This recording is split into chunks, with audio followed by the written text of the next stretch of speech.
collision insurance on our vehicles. We just paid $6,000 for, Jeff was asking that question too. Yeah, it appears what we do is we pay first and then we're gonna get reimbursed for, I assume that's the way it's working, because in her little comments, I assume it was LCT is Jennifer usually put it together. 2 weeks. Maybe it wasn't. She mentioned that, The question the was, $100 deductible. oh, I see, I missed the little note. Yeah. Cover all but $100. Yeah. okay, the note covered it? I think so, but That's what she wrote in the little note. Stick it. It says co-insurance to cover all but. Well, there's 4 zeros maybe 1,000 deductible. oh, okay. So We don't value our police cars. On the very much. HRA. still better than 6,000, I guess. So what happened to the car? I don't know. I don't know which.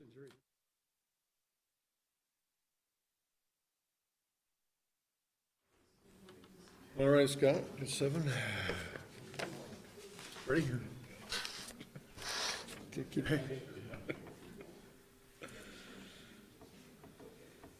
Okay. So I will call the meeting to order at 7 o'clock. We cannot do the minutes yet because we're waiting for, we will not have a quorum of the folks that attended the last meeting, and the December 4th meeting. And we don't have the December 11th meeting minutes yet either, so we'll go on to public comment. If there's anyone in the audience has any public comment to make at this time on anything that's either on the agenda or not on the agenda, this is your opportunity to do so. Seeing no one who wishes to do so, we'll go on then to the Jacob property transfer and the Williston Valley Park District.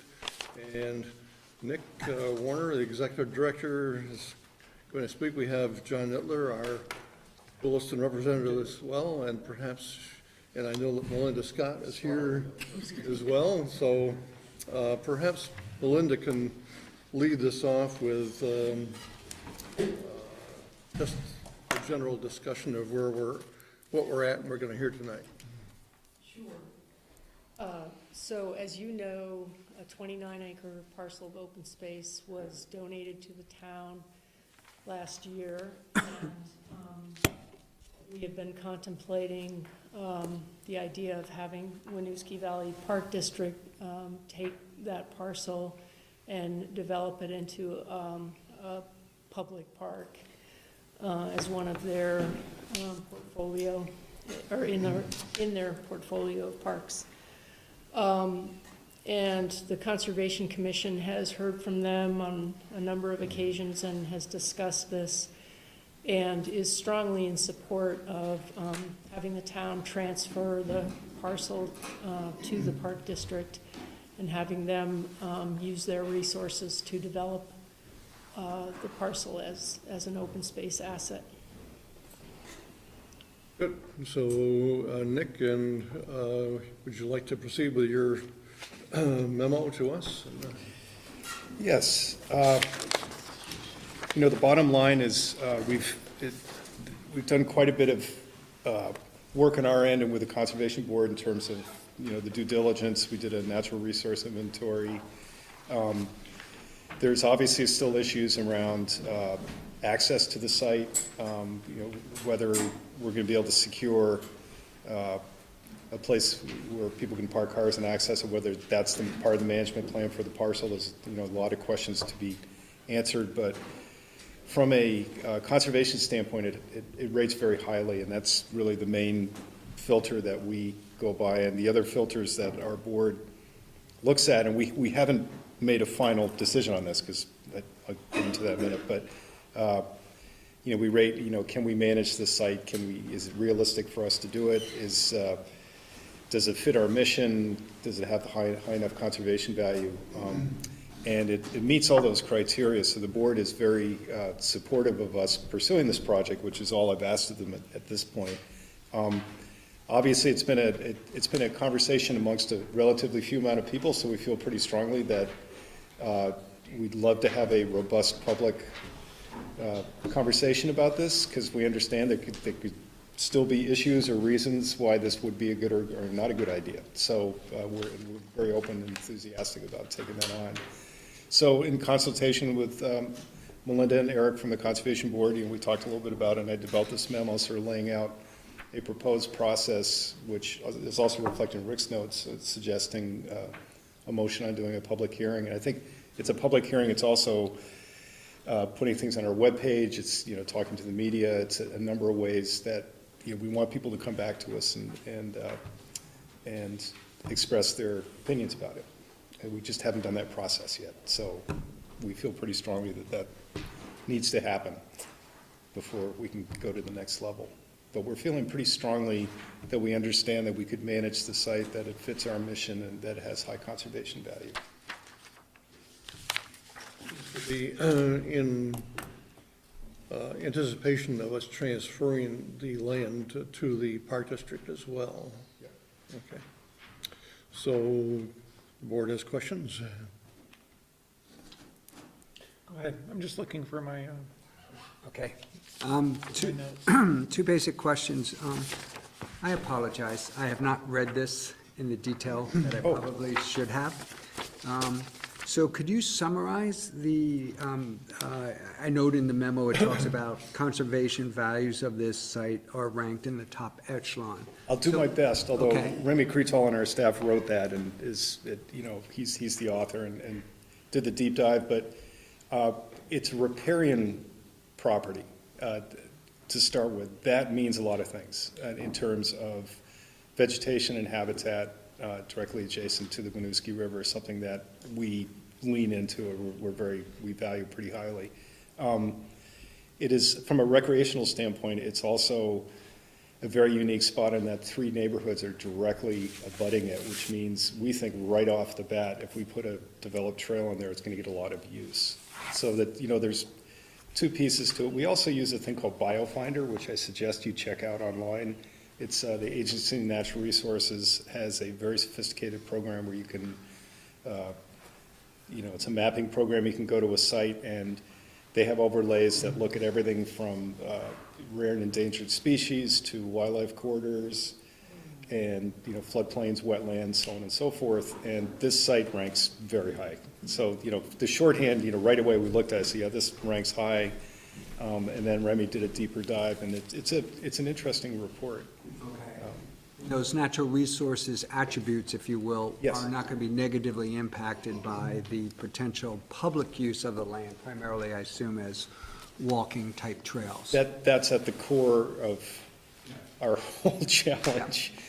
Is, Our challenge. but no, I mean, it's a good challenge. I mean, it's already being used. I mean, there's informal trails already on the property. I remember So, hearing that. yeah, it's not like it's an undiscovered property. But we have found that when you get people into a property in a responsible, developed way, in a well-maintained site, that you develop a constituency that helps you protect the property. So there's the trade-off. We have a long history of getting people into areas where they would not be able to before through boardwalks and trails and so forth.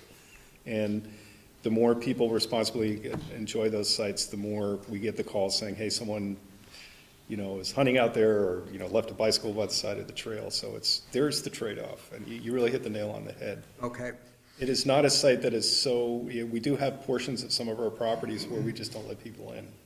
There are not many of them, but there are, Derway Island really jumps out as being, it is so wet and densely rich in endangered species and habitat that just letting people in past where we do is not a wise thing. But this site, it's upland, so it's pretty easy to be able to develop a trail system in there. Okay. It'll take a couple bridges to get in there because you go over streams to get to the site. Okay.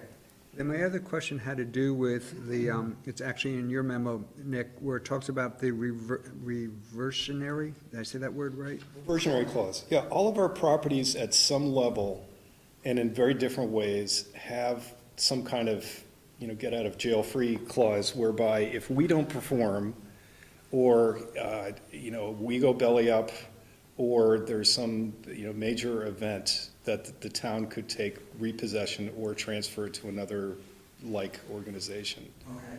Where would that clause actually sit? In what document would it sit? It would depend on how we negotiate the transfer with the city. I've seen it in a bunch of different forms. Sometimes it's in a conservation easement. I think initially we're not looking at formulating one, so maybe it's a side agreement to the transfer. Sometimes it's an agreement with the landowner that's recorded in municipal records. We have, for instance, we have a view shed agreement out of Colchester Pond where we can't block the view of a neighbor that donated land to us. Yeah, okay. Sometimes it's under Land and Water Conservation Fund rules, which are federal rules that prevent you from developing a site and keeping it open for public recreation. So it really differentiates, but I think with this one, and to be clear, I haven't talked to our attorney about it, it would be a side agreement that would go with the transfer, I think initially. And then if and when the town and the Park District decide it's appropriate to put some kind of permanent easement on the property, then maybe it could be laid out in the easement as well. And our easements, typically, they're held by a third party, typically a land trust or VHCB, and they dictate that you have a management plan that you develop that follows the easement. We're doing it sort of backwards. We're doing the management plan first, and then I think what we'd like to do is be able to get the property up and going, manage for a while, and have, after our initial community discussion on whether it's a good idea, have a discussion whether it makes sense to put some kind of permanent conservation easement on it, or whether it doesn't add any particular protective value. Okay. And I don't really have an opinion on that yet, because I'm not that far into the process. This next question, I suspect I know the answer, but I'm going to ask it anyway. And I'm actually aiming this more at Melinda. Melinda, is there any concerns you have about, how this is going to progress forward in terms of the necessary documents that would, whether it be a side agreement, an easement, what have you? Is there anything we should know about how that would move forward, or concerns you have about it moving forward? Does that make sense, first of all? Kind of. Uh-oh. You're Yeah. supposed to say intuitively, yes. I don't have any concerns. Is And, there anything we should know about, Not really? Okay. no, not that I don't know anything that Okay. would be a concern. All right, good. could That's also- perfectly fine answer. We'd be happy to provide samples of language, because typically, we borrow from other documents and create, unique ones. So, I don't need to see those. I fully trust, those who will be involved in that. It's just more as I assume tonight we're going to give some sort of a sense of concurrence, at least, of moving forward. And I'd just like to know, are there concerns staff have about, some of the pitfalls that might happen as we are moving forward? yep, those are the right questions that you're asking, so. Yep. And I don't know what they are, so I have to ask. Yeah, yes, yep. Well, I just looked through my notes. I didn't have a lot, but I noticed there are multiple access points for the property. Potentially, yeah. You did mention potentially, so Yes. that's only potential. Well, for instance, a potential ideal would be a small parking lot in the back of the church property, and then you build a little bridge going over. Another great spot would be the Global Foundries. So the, All these require permission and, by the landowners and potentially easements. There's also, what's at the end of, at the back of the streets, I thought there were three Right. streets that we have the potential to get in through the, right, one of them, what's the name of that? Morgan Parkway? Morgan Parkway is kind of a natural, there's actually an informal path with a little badly built bridge back there. There's a substation there that presumably is owned by the town. I have no idea what the issues would or wouldn't be in terms of using that as an access point. But, right now you can just go right down Morgan Parkway into there. it is key getting access. Yeah. Just making sure we have access. And, then my questions just revolve around, you were talking about the habitat, and I noticed it's adjacent or part of a much bigger deer yard. Yes. And it was an otter area.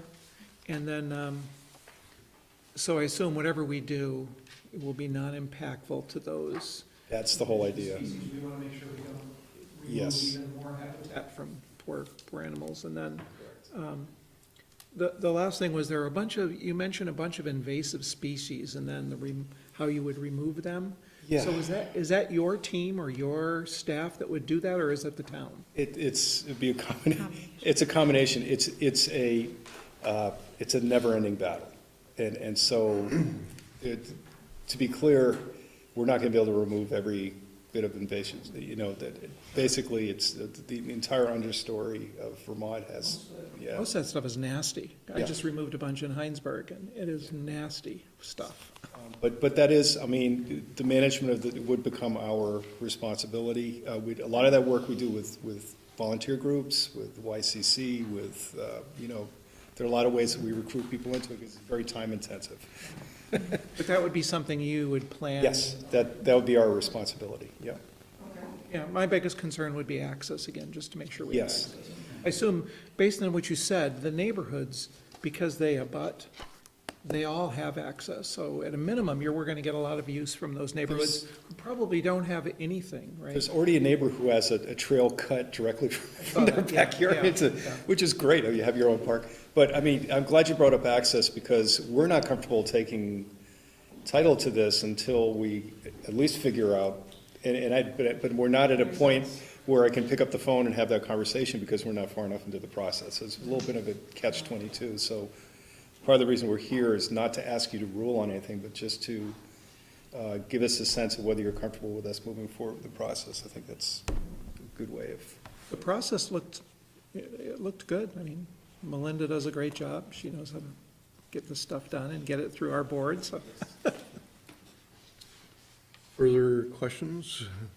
The thought, I think, is tonight to at least have a consensus that we want to go forward with this and get to a public hearing. And there's a suggested motion to do that. Make a motion? Okay, I'll move to schedule a public hearing to receive comment on a proposed land transfer of the former Jacob parcel to the Winooski Valley Park District. Second. Been made and seconded. Is there discussion on the motion? Hearing none. All those in favor of the motion say aye. Aye. Aye. Any opposed? Good, we've done that, and you're still up for the, your budget discussion.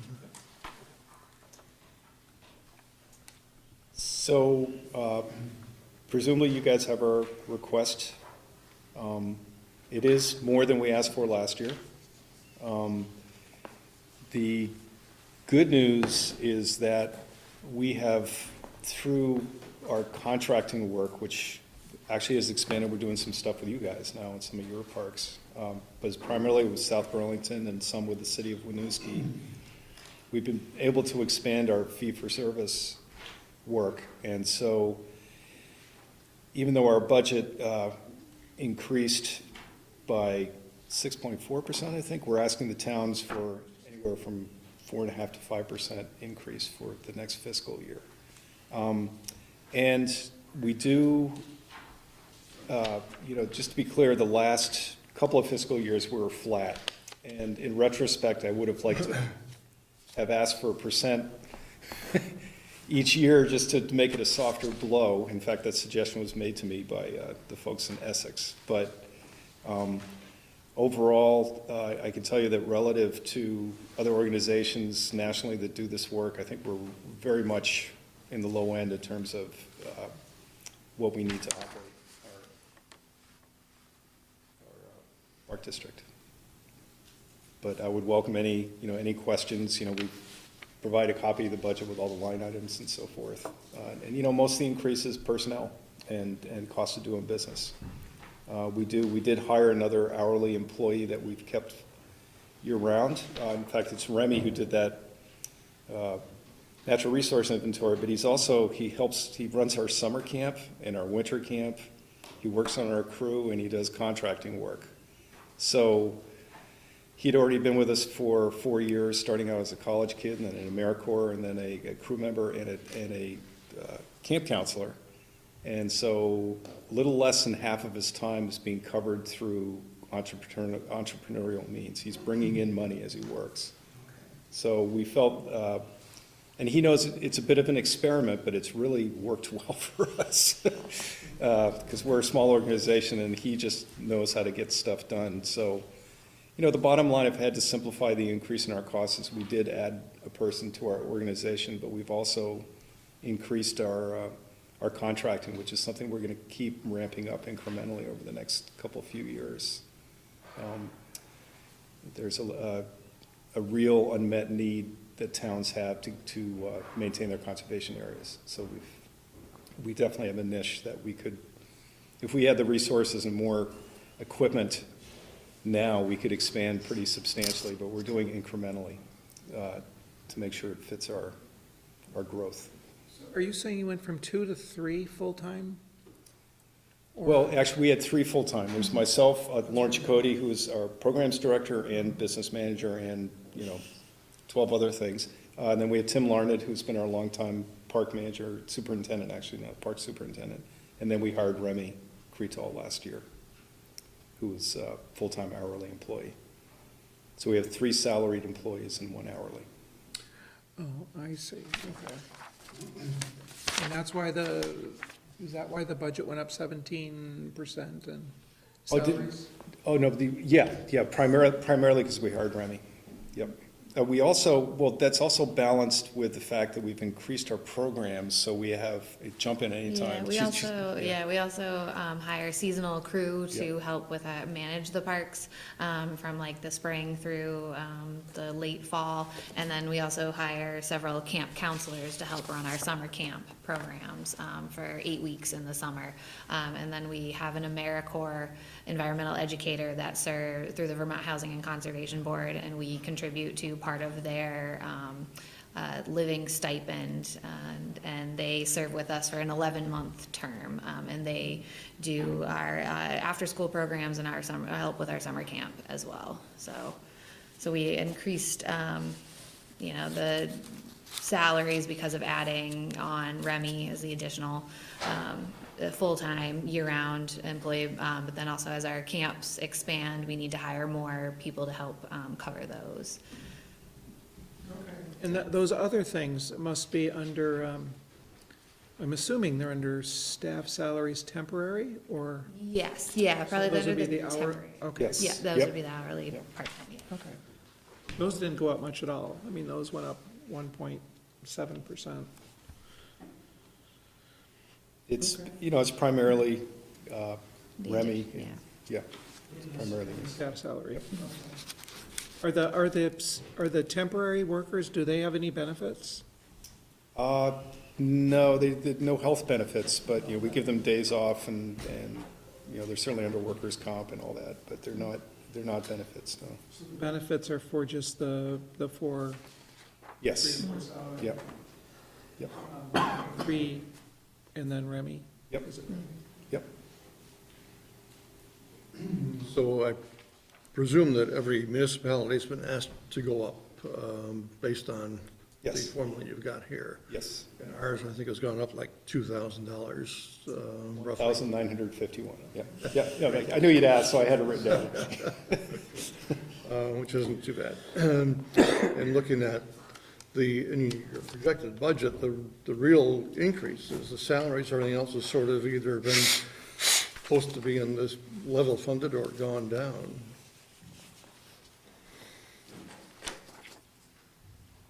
Year-round salaries?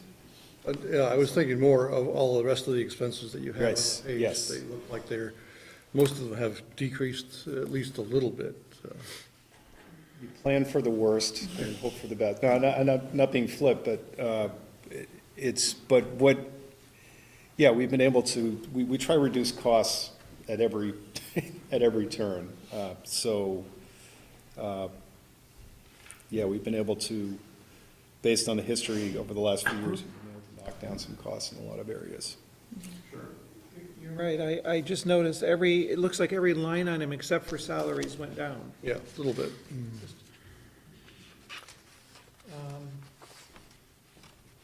Can I ask, just on the benefits that the lead staff, how do you set the benefit levels, and is that just done through your organization, or? We have a personnel policy, which is, very similar to a lot of municipal personnel policies, and the board determines what the levels of benefits are. Basically, there's an annual allowance for health over and above, we need to pay into. Then we got basic eye care, which is actually very cheap, and Sure. basic and basic dental. Yeah. Is there a notion or a policy for what percentage, the towns are asked, I guess, that the employees, yourself and the other employees pay versus, what is funded out of? There's no policy that connects, you mean how much the town pays? Well, I'm trying to think of what we call ourselves, the district, the park district. Does the park district pay 100% benefits? 90% of your benefits and you contribute 10%, or Well, all, 80% and you contribute 20%? It's not based on percentage, it was based on, right now, just like a dollar amount that was based off of, we're right now looking at, doing some updates to our personnel policy, that'll be happening this year. But they were, for at least like the health insurance, it was based on a dollar amount, based on the premiums at that time. And I believe it was a percentage of it, but I can't think of what the percentage is off the top of my head, because in the personnel policy, it's just a dollar amount. And it covered a significant portion of the health insurance, but the employees do contribute, we do contribute. I pay a lot out of pocket. Yeah, we do pay a portion out of pocket. Yep. To meet that, the premiums. And then we pay for eye care 100%, and we just get a good plan through through the Vermont League of City and Towns, who holds the insurance. Yep. And then dental is covered. I'm just asking because, I was looking at our own staff's Yeah, it's a good question. policies and, and then I look at what our residents have to pay, so I'm just trying to, make sure we have some equity in Yeah. what we're doing, so. It's a good question, yeah, and we are reviewing those, our whole personnel policy right now. Any further questions on the budget for the park district? Linda, anything, I see in your memo, it talks about the Conservation Commission strongly supports the district and recommends the town allocation be approved or included in the budget. Anything else to add? No. Okay. Good answer again. If there's no further questions, then, yeah, I don't really have a question, it's just a comment. I'm sorry, I can't let it go by. I just wanted to note that this budget assumes that there is no change at all in the formula that they use to distribute those costs. yes. That's all. And is there any update on that, Nick? It's been a huge part of our discussions at many, many trustee meetings, both in open forum and executive session.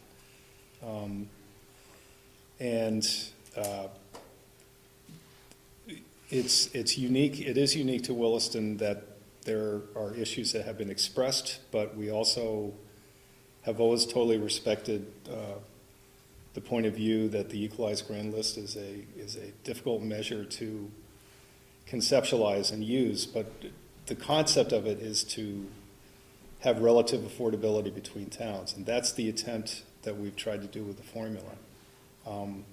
We've looked at different modes using poverty levels, using just the commercial grand list, and I think our board is willing, we're going through a lot of changes, but we haven't come up with a different funding model that my board buys into. And also, if we changed it, there's also the realistic concern of other towns not buying into a new funding model. So we feel we have done just about everything else that we need to in terms of our relationship with the town here. But that particular issue, I don't think the board, jump in. Yeah, I would just say we've ran different scenarios and using different equations, and in the end, the difference in total amounts doesn't vary that much. And so, we're not talking about huge swings from one town to another by using different equations. Just to be clear, if it was based solely on population, there would be a swing. What you're talking about is trying to take population and add some sort of affordability component to it. Correct. And that's where, yeah. And it's not like we feel the issue's over. I mean, it's just the opposite. I mean, frankly, we were all really gratified by the vote last year, but we didn't feel like it was, it's like I told Rick, it wasn't a victory, it was an avoidance of something that would have been really bad if we lost the vote, because we felt like it was a vote of confidence, but it is how these entities are funded, and Rick is an expert on this, and I've learned a lot from him. You guys are under a lot of pressure from a lot of regional agencies who fund themselves in a variety of different ways. And we get that, so it's not like we exist in a cocoon and we're the only ones. When we started this thing, we were probably, one or two regional agencies, and now you're probably dealing with 6 or 8. All have demands and different funding streams. So it is a constant curiosity and goal of mine to figure out ways that 20 years from now I can look back and say, hey, we have a system that made the Park District solid over the long term. I think the formula, we got to continually look at that and always do a self-investigation, different ways to do it. There might be some idea out there that hasn't been expressed yet that could really work. And we're focused on making sure that we're bringing the service to our communities that may have been lacking before, and increasing our contracting, keeping ourselves efficient, and increasing our programming. And that's worked well for us in terms of the amount of income that we've been able to bring in without sort of dinging our operation in terms of our ability to maintain our own assets. So it's a long way of saying we don't think the issue is over, but we have not, after really pretty intense conversations about it, we have not come up with something that we feel is a good replacement at this time. So to sum up, what you've just said in one word, no. Okay, all right, just wanted to be clear. Yeah, but I'm not dancing around. I mean, It sounds like you are dancing around. well, I'm not. It's not no, and that we're gonna, and that we're gonna abandon the issue. It's what I think about every single day professionally is, how are we gonna be sustainable financially in the long term? And the way we're set up now, it's a year-to-year political process. And I feel that there are things that we can do in terms of how we build our capacity over the next decade that could put us in a position where a lot more income could come in from different sources. I don't mean to be sharp, and I apologize for the tone, but I want to be clear, though. I mean, I want this relationship to work. I want Williston to actually get something out of it, instead of just having money go. But I want to be clear, in my view, this relationship is not something that should be counted on if this issue does not get serious redress. And I don't know how else to say it and not sound aggressive. So I just wanted to be clear. Anything further? If not, thank you. We will be looking at the budget the next number of meetings, and your request is right there as well. So, Let us know if you want us to come back. thank you. We'll do that. Good. Thank you for your time. Thanks.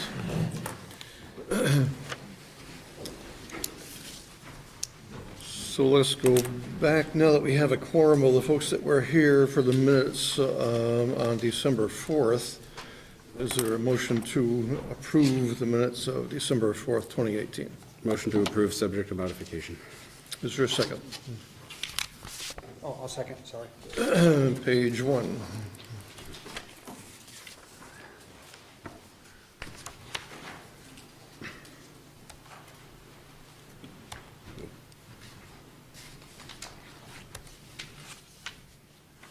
Page 2.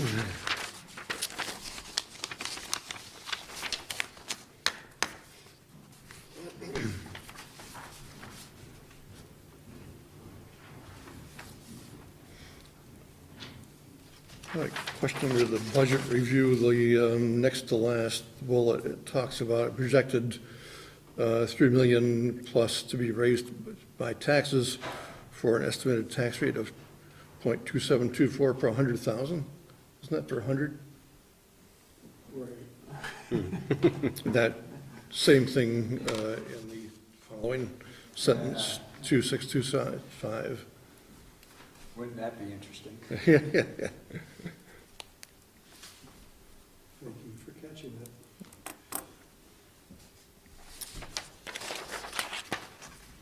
Anything else on page 2? Page 3?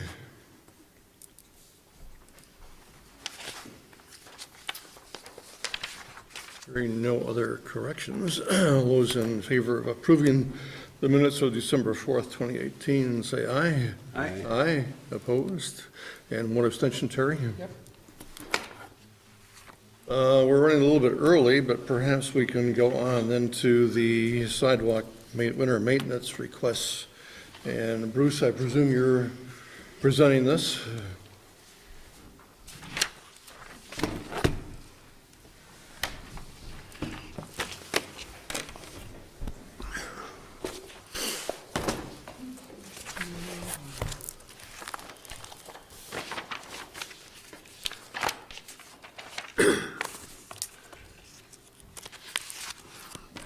Okay, you should all have the memo written on this subject for this year. There were four requests for plowing this year, and the 4 sections were rated using the policy that we have, for sidewalks.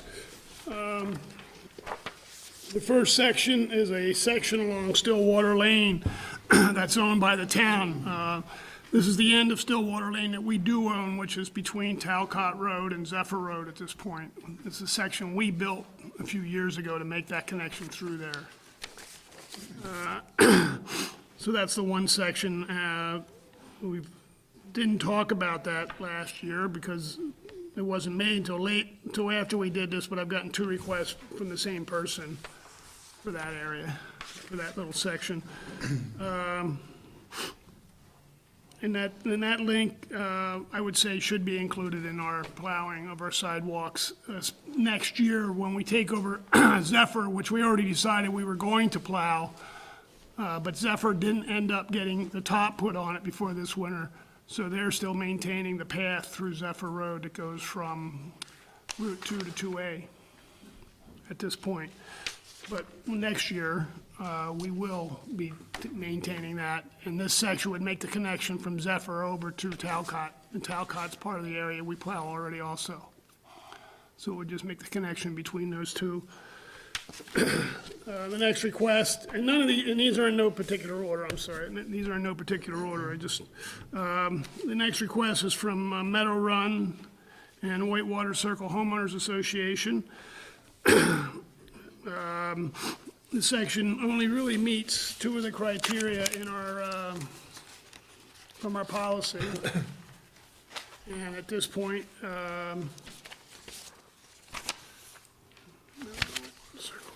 and that's the cost of removing snow from this section of sidewalk reasonable compared to others. It'd just be plowing the sidewalk, so it's not a big deal there. We do get near this area because we do out on 2A, but we don't go into this neighborhood itself. And the sidewalk is constructed to Public Works standards. So at this point, we're not recommending that get added to the plowing for next year. The third request is from the hamlet. I think there's even been some, I've been out this week, so I think there's even been some more information or letters or requests that have come in for that section. But based on running it through the criteria, it only meets 2 of the criteria as well. And they are, it's constructed to town Public Works standards. And even the other one, I'm not, I said it does, but it depends on what we want to really talk about as being commercial areas and what kind of commercial areas we want to talk about things connecting to. But the sidewalks through there do have some connection because there's some commercial properties as part of that development. They're not drugstores or grocery stores or those kind of places. They're hairdressers and, some other businesses along Zephyr Road there. But, so that one is not being recommended at this time. And the fourth is from Michael Lane and comes from the Chatham Woods Homeowners Association. This request was made at least one representing the homeowners association though, so, and it only meets 2 of the 4 also, and that's, is the cost of removing snow reasonable, and is the sidewalk constructed to public works standard? And the answer to both of those is yes. 2 of 4 or 2 of 8, Bruce? 2 of 8. I'm sorry, did I say 2 of 4? 2 of 8. Only meets 2 of the 4, yeah, I did say 4, and I should have said 8, sorry, thank you. They were all weighed on the whole criteria in the policy. So, that's the recommendation at this point. The only section, like I said, is to add still water. I would just put a caveat while you consider this stuff, in that if we decide to start taking on much more sidewalk, we're talking about buying another machine at this point. So, just want you to keep that in mind. If There'll be a 3rd machine. no, it'd be our 2nd machine. Right now, we have a sidewalk machine and a pickup that we use. Okay. And it takes the sidewalk machine about 5 hours on average snowstorm, if there is such a thing. Now, we don't even start doing sidewalks by policy until there's 2 inches of snow. So that's not, always the case. We might get an inch of snow, and then a day later, or 2 days later, get another inch. We might go out and do them or something like that, but, You can do the whole town's excuse me, sidewalks, the ones you cover, you choose to cover right now, in 5 hours? 5 hours. Well, 5 hours with a sidewalk machine and about 3 hours with a pickup truck. So it's 8 hours of Is it plowing. the same person? No. I assume the pickup does the bike path? Pickup does the bike paths, yes. Anything that's over, well, yeah, it's doing all blacktop. We have sidewalks in town that are from 4 feet wide to, theoretically, a path isn't considered a path till it's 8 feet wide. So many people, including, the development I live in, have sent in these things. And is there any expectation to ever get to the neighborhoods, which are most of the neighborhoods in the town, like Michael Lane, all these different neighborhoods, where it's basically a neighborhood sidewalk, right? It's to keep people off the roads in the winter. Or is that just basically something that we're not going to consider because of the reasons you mentioned? It's a policy that's derived at your pleasure. I just go From by what we have at this 2015, right? point. I mean, Yeah, and actually, couple points here. First, Bruce has been out this week. He's on vacation actually right now, so. Thanks for coming in. And we did get a request after he left for vacation, and it was the Heritage Meadows, so he hasn't even seen that Our one. president put one in. So that one will have to come back at a later meeting. And secondly, we can add as many sidewalks as you want, it's just a matter of cost. And the costs can be, the small amount of sidewalks incrementally, the cost may not be that great. At some point, there's gonna be a big jump. Right. And it may be soon when we have to buy that second piece of equipment, which is a fairly expensive piece of equipment. $130,000 to $140,000 for the piece of equipment. The thing that's even a little bit more daunting than that is that we have 10 miles of 4-foot wide sidewalk. If we plow 4-foot wide sidewalk, we're gonna be tearing up a foot of sidewalk, or a half a foot of sidewalk on both sides, because the plow's 5 feet wide. You can't get a 4-foot wide plow. Oh, so it's old spec sidewalk. So the only thing I was wondering is, I understand the financial implications, and every year we hear a number of these, right? And I don't know what the policy is in other towns. Should we consider asking the voters what it's worth to them to maintain sidewalks in the town? Town of Essex does it much the same way we do. I don't even know if they even consider adding sidewalk anymore, to be honest with you. I can tell you the city of South Burlington plows every inch of sidewalk and paths. The city of Burlington, I've got to believe is the same way. They don't- No? They're requiring people to shovel their own walks. in Burlington? Yeah. Well, that was going to be one of the 3 ways I was going to say, they'll get around this, is 1 is the status quo, 2 is, you adopt an ordinance that makes sidewalks in front of people's properties their responsibility, which is not out of the ordinary or unusual. And that's really, that's about it. So the question, one of the questions that we have about the hamlet is, are the roads in the hamlet now town roads, or are they? They're not. So would they be accepted about the same time that we do Finney Crossings roads? Two different developments, Terry. I have So we don't- I have no control to say when the Finney Crossing turns them over, the Hamlet has to turn them over at the same time. I do expect the Hamlet, the part of the Zephyr Road this year, the top would have been done, and they were gonna do it late in the year. The developer called me late, because they promised me they would have it done this year, because I wanna have it done. Called me late in the year and asked if they could postpone it till the spring because of the heavy construction they have going on right now with the new bank and stuff right at the corner of Zephyr and Williston Road. And then the Hamlet is supposed to do their section of Zephyr also. And he was actually even farther ahead, ready to do the top on his. And I asked the two developers to get together and talk about paving that road all at the same time, rather than have a bunch of seams in that road. So that will happen in the spring. As far as the other roads in the hamlet are concerned, I'm not sure when he's thinking about putting the top on those.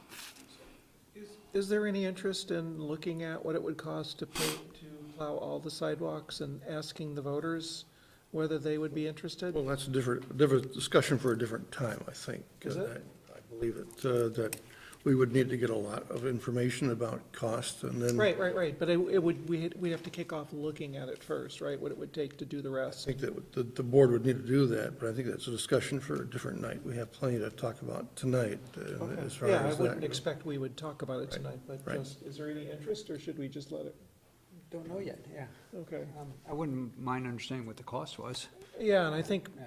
residents typically like things, I mean, they like to pay for, when they're paying for things, they like to see things, right? And sidewalks is something that comes And up every people year. that don't have sidewalks also would be interested in that as Yeah, well. well, we could hear back from that, right, from them, so. Right. So there's lots of folks in the audience from, I think, at least from the Hamlet, not sure where else, but if you'd like to offer some, Jeff wants to. oh, go ahead. Is that Bruce. okay? Go ahead, Sorry, go ahead.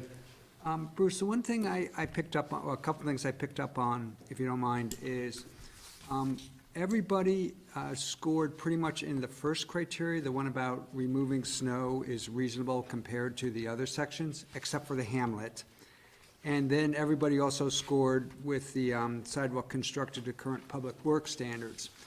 And so the first thing is why didn't the hamlet score well there? Not well, that box checked, for lack of a better word. The Hamlet could end up costing us more to move snow from the sidewalks. There's not a lot of room in there to put snow from the sidewalks. So there could become a time where we end up moving snow, which we don't do as a matter of course. Because So there's a physical reason that we run out of causes- place. So, yeah, the cost could be. Okay. And this is just an observation. No, it's fine. I'm glad somebody asked me, Jeff. I wanted to see if anybody caught it. And another observation is, it appears most people get the first and the last box Right. checked. So that's almost kind of, for lack of a better word, standard. That may not be the best description. So it's really the other criteria that kind of, what gets you into the yes, it may make sense to, to add you versus no. So that's just an observation there. And in the one project that did check those other boxes was Stillwater. So I don't know where I'm going with this particularly. I It's think just- he was recommending Stillwater. Oh, yes, I get that, yeah, that's my point, is it got two boxes other than those quote-unquote standard two, which I'm starting to, the policy we have doesn't describe how we use these criteria. It only says these are the criteria you consider. So what I'm starting to figure out is, okay, as I'm using these criteria, what value, how am I gonna value how the boxes get checked off? And it seems that you have to get at least, I shouldn't say at least, but a consideration is more than the standard two to fall into the, it adds enough value that we ought to take it on. Does that make sense? It does, but my other thought, and the reason I was asking the other questions, they never change, right? You're either gonna be 2 boxes, or 1 box, or 3 boxes, but that's never going to change, so you can put in a request every year for your Yep. sidewalk to be plowed, and it's never going to be approved, so. Yeah, I think, I can see Yeah. your point. Some of them might change because as developments connect to each other, some of the connectivity boxes could get changed. I could s- Depending on, yeah, depending on. But I where it get is, your yeah, point. It's gonna be yeah. hard to check boxes as the future, in the future, because things aren't gonna change significantly enough so that you can check those boxes. But maybe if the chair will entertain a discussion at a future date, maybe ask Rick to put, I think the whole issue needs to go on a future agenda, okay. yes. And then the other last question I have is, when it talks about, these will be, the plowing will take place next season, that's starting in the winter of 2019, 2020, not this winter, but a year from now. Okay. 2020 budget. Just want to make sure I understood correctly. So members of the public, if you wish to speak, this is your opportunity to do so, and if you'd please identify yourself, if you do. Phil, did you want to speak, or? Might have to use the microphone. Please. So that doesn't project it to us, it just gives you opportunity to talk to the public. I'm sorry? The microphones do not project anything more than just to the TV camera. So, Good evening. My name is Reed Carr, and I'm here as part of the Hamlet community. I was born here in Williston and been a resident most of my life. And I'm here along with Phil Provencher to speak to some of the points about our request for the Hamlet sidewalk plowing.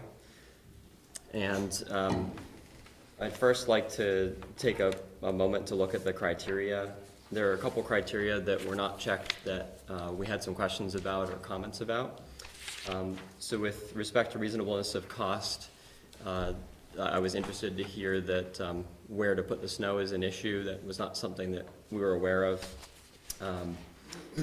But in general, it's worth noting that the Hamlet is a very dense community. There's single-family detached condos. Right now there's 43 built, 2 more probably to be built. So there's very little sidewalk per unit. So in terms of the amount of sidewalk per home that would be using it locally. But I also would mention that there's constant traffic on our sidewalks from not just our community, but the communities that are around. So it seems as though it might be reasonable in terms of cost per amount of usage. And I also wanted to mention that impact fees were collected during the permitting process for our community. And we feel it would be nice to see those monies going toward services for the community that paid them. With regard to connection to services, we were pleased to see that that was seen as meeting the criteria. We do act as the only way for many folks in the Finney Crossing area to get over to the Clock Tower Shopping Center. There's no connected sidewalks along Route 2 or from the Hamlet directly to the Clock Tower, so you have to go through the Hamlet or along Zephyr to Route 2A in order to get there, as well as Blair Park. Criteria number 3 is around demand, and the Hamlet sits at the heart of this new dense residential area. We believe there's roughly 1,000 residents that live in and around the Hamlet, which represents more than 10% of the town's population. And it's constantly in use. I work from home full-time, so I'm on the first floor. I look out the window, there's people going by all day long, many of whom do not live in our neighborhood, and we welcome them, but it is a consideration. We have folks who use it to access for dog walking and exercise and recreation, as well as walking to services like transportation. There's a bus stop on Route 2A right next door. There are commercial facilities. Vermont Tech is across the street. I personally use it to walk my son to daycare on Blair Park. We're very pleased to see that Zephyr and Cornerstone look like they'll be plowed in the future. there's a lot of demand for the ability to walk within the neighborhood, not just to walk from the neighborhood along the bike path, either along 2A or over toward Allen Brook. Item number 4 is around safety concerns. This is something I've been seeing a lot this winter. Folks are being forced to walk in the streets. We do have a contract to have our sidewalks plowed, but sometimes it's not done consistently, or it's not done in coordination with neighboring communities like Finney Crossing and Chelsea Place.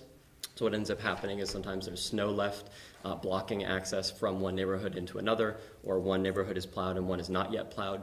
So having consistency would be really helpful. Right now, there is a school bus stop in our neighborhood, and so children are walking on the street to get to the school bus and wait for the school bus, at the same time as there's construction vehicles and plows plowing the streets. So there are safety concerns. We do have a number of handicapped folks in the neighborhood who use our sidewalks, and it's a particular safety concern for them when they are not able to connect from one sidewalk to another, or it's not consistently cleared. Criteria number 5 is around major arterial or collector roads, and we're along Zephyr, and it's worth noting that a lot of people are using Zephyr to cut between Route 2 and 2A, especially during times for commute to avoid Taft Corners. So I'm not sure how those, the collector roads and main arterial roads are defined, but there's a lot of traffic in our area, so if folks are walking on the street, it's a problem. Criteria 6 around school walk routes, and while we do not fall on a school walk route, we do have a number of children who are elementary school age and should be able to walk to Allen Brook School when there are snow events safely.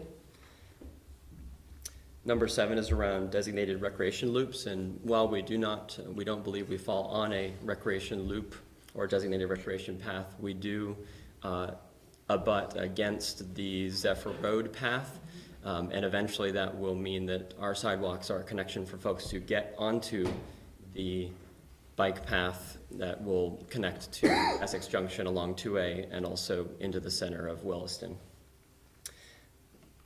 And lastly, we're glad to see that Public Works finds our sidewalks to be up to standard, and as was mentioned, our roads should be finished paving next year, hopefully, and in which case the roads will be fully ready for handover, and there won't be the bump ups from the partially paved roads onto the sidewalks, which right now adds an additional hazard. And I believe Phil wanted to say something as well. Yeah, I do. I prepared, borrowed some maps from Finney Crossing, which I'd like to pass out, only to illustrate the density that we're in. And if you take a look at this study dish, you'll understand where we're coming from. We feel that we're in fact the heart of the entire 1,000, 1,200 people down there. Anyone wanting to go, like he says, to Blair Park or to VTC or something, has to come through the hamlet. They walk through the hamlet. There's many multi-level buildings, apartment buildings. There's 1,000 people down there in that postage stamp. And a picture is worth 1,000 words, you know? You've got to open that up. I've tried to, I took a basic coloring lesson today, and you can see all the orange buildings are multi-units. This is a proposed multi-unit. This one, exactly, Terry. I tried to show you where this is the town where the buses, the bus stop. Across the street, on the other side of the bus stop, as we know, is Blair Park. There's a lot of people there. There's handicapped people walking there. There's it's just incredibly busy. Do you mind if I jump in with a question? Go ahead. So I guess one of the things that maybe I'm confused about is, I guess I heard Reed say that, that you have a contract for plowing. So it's like, these are condos or apartment buildings in this area, and typically there's property maintenance. That's just part of the deal of owning a condo or owning an apartment in one of these areas, and property maintenance now plows and takes care of those areas. Is that true? It's partially true, we do have a contract, however, inasmuch as we're providing a service to the entire 1,000 residents down here, we don't, we have an objection to paying for all of this. So you have an objection to paying for the service? Yes. Yes, And it's that's because why- we're already paying for it with our taxes. Yeah. Well, we're paying for some sidewalks, right? Not everybody's sidewalk in the town gets plowed by I fire. understand that, Yeah. oftentimes they don't have any sidewalks. On the other hand, they didn't build a downtown Williston with 1,000 people in a football field. That's, it's a choice, right? This would, in fact, enhance all the residents of I call it the northeast corner of Taft's Corners. I've been there for 40 years, I've seen an awful lot of stuff. Any further questions for these two gentlemen? We have some other people that wanted to speak, I Good believe. presentation. Thank you. I thought I saw a hand over here. Ann Cousins, I'm from Chatham Woods, Michael Lane, and I just wanted to thank you for this opportunity to consider. And we don't have the immediate need or the density that we hear from other neighborhoods, but would ask to be part of a broader look at snow removal within the town of Williston without any urgency. Should we submit a letter every year if it's not, or can we be considered part of a plan when it's developed? I'm not sure what Bruce would say, but I think it should submit something each year. Okay. That's what Bruce would say, too. I would say, with one exception, if the select board decides to change its policy in some manner, that might change the way it happens. Right, right. Thank you. Thank you. Anybody else who wishes to speak tonight?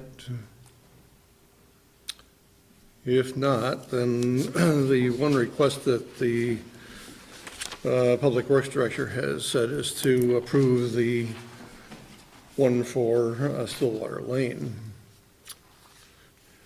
There is a motion to that effect if you wish to make that.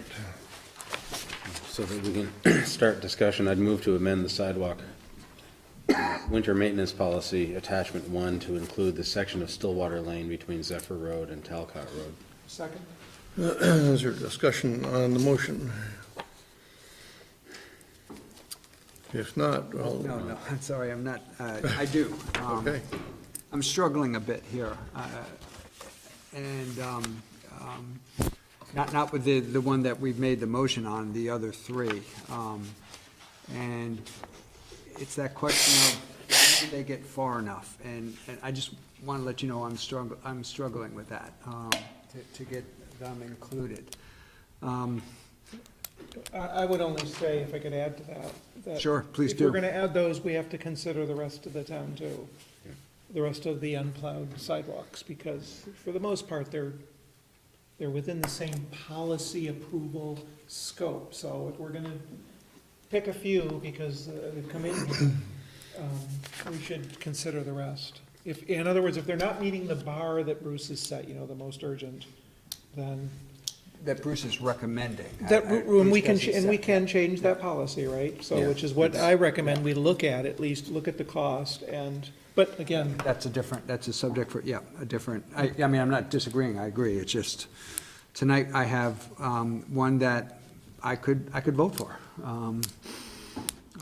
Even though it doesn't check more than 2 boxes, and, well, it checks one in addition to the 2 standards, but it doesn't check one of the standard boxes. But the Reed Carr did a great job, and I can be convinced by that. I agree with the sentiment. I feel badly not extending services out, but if we actually apply the criteria that exist now, it's a rather clear-cut answer. I do think that we need to revisit this issue. I would like to know what the total numbers would be for plowing, you know, everything, and how big. You know, that could be a huge thing. I mean, I'm always surprised on you know, on the select board that, you know, you have a good idea, and then it turns out that you look at the dollars. So, you know, I would like to look at the dollars before we rush off.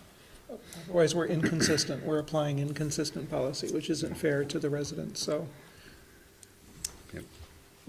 So any further discussion?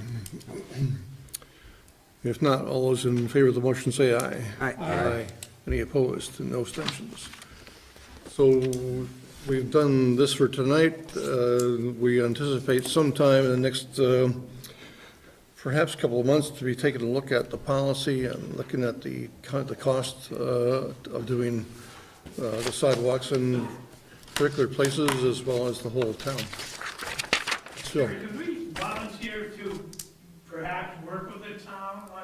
We don't really understand the entire question. I'm sure that Bruce would be happy to talk to you folks anytime regarding the policy and the procedures that go with it. Sure, I'm sure. I mean, in order to respond properly, we should know what the criteria is. Sure. And I think Public Works Director is the right guy to do that, and I'm sure that Rick would be involved in it as well. Good. Thank you all for coming. So, now we're running a little bit behind.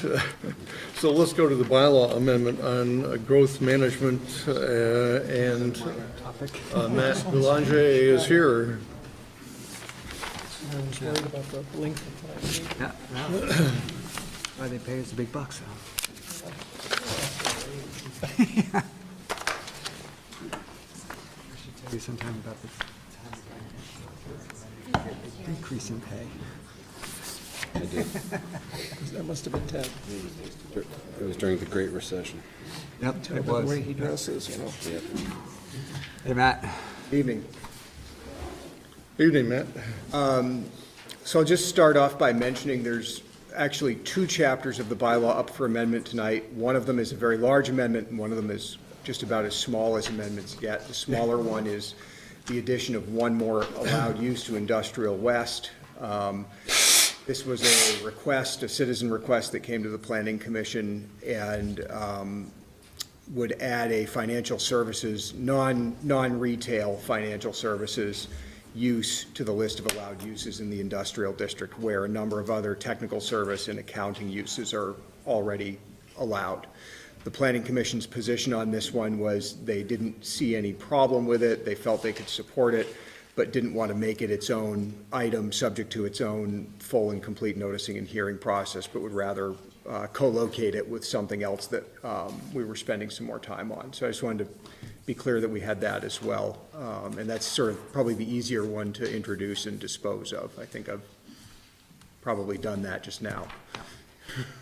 Is that the only question I have? I mean, no issues with that one from my standpoint. It's just the question of, you know, when I looked at what you provided for information, it almost was like, it's, as you said, it's a relatively minor, as minor as you can get changed.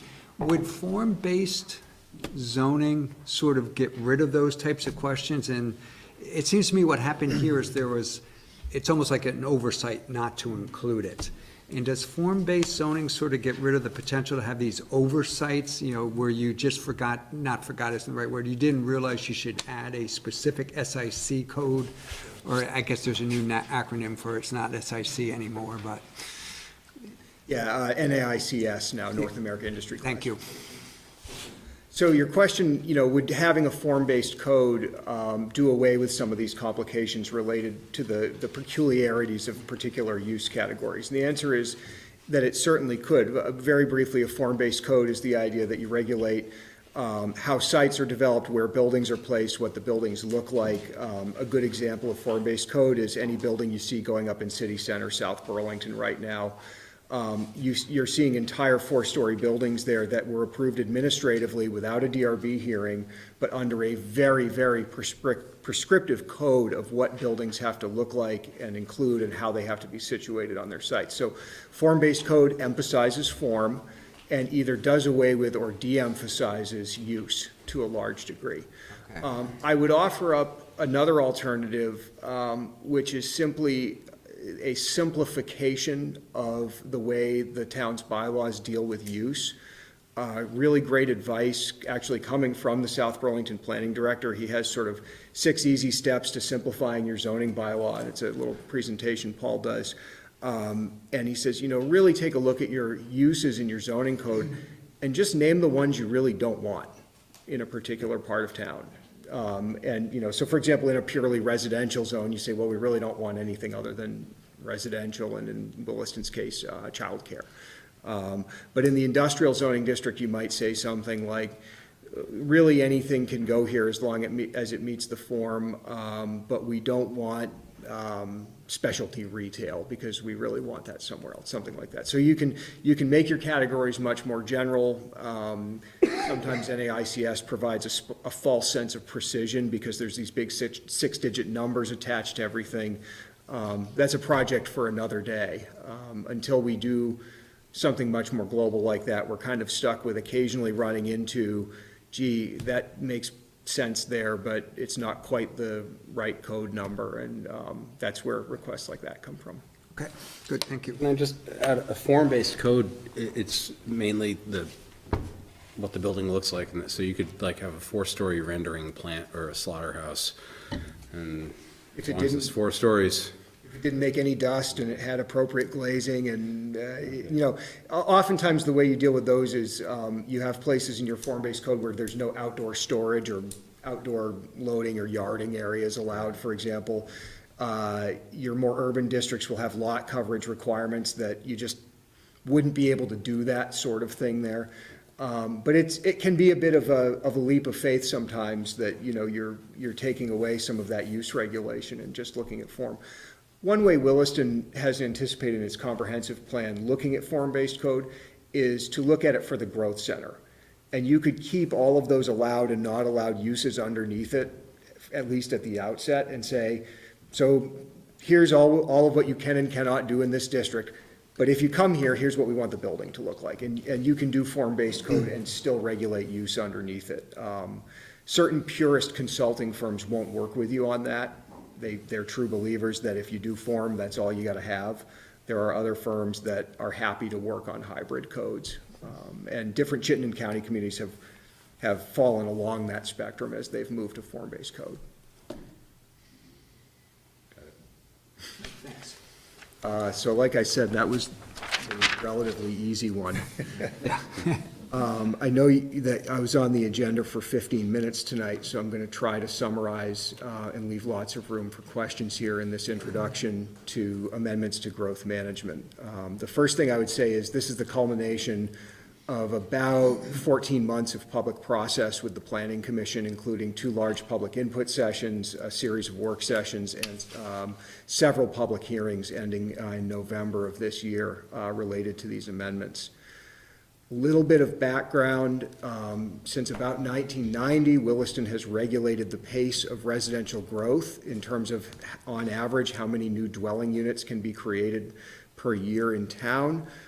For the last 20 years or so, Williston's looked at that in these 10-year cycles. So allocation happens once a year, but it happens looking out across a 10-year window, and every year you're somewhere within that window.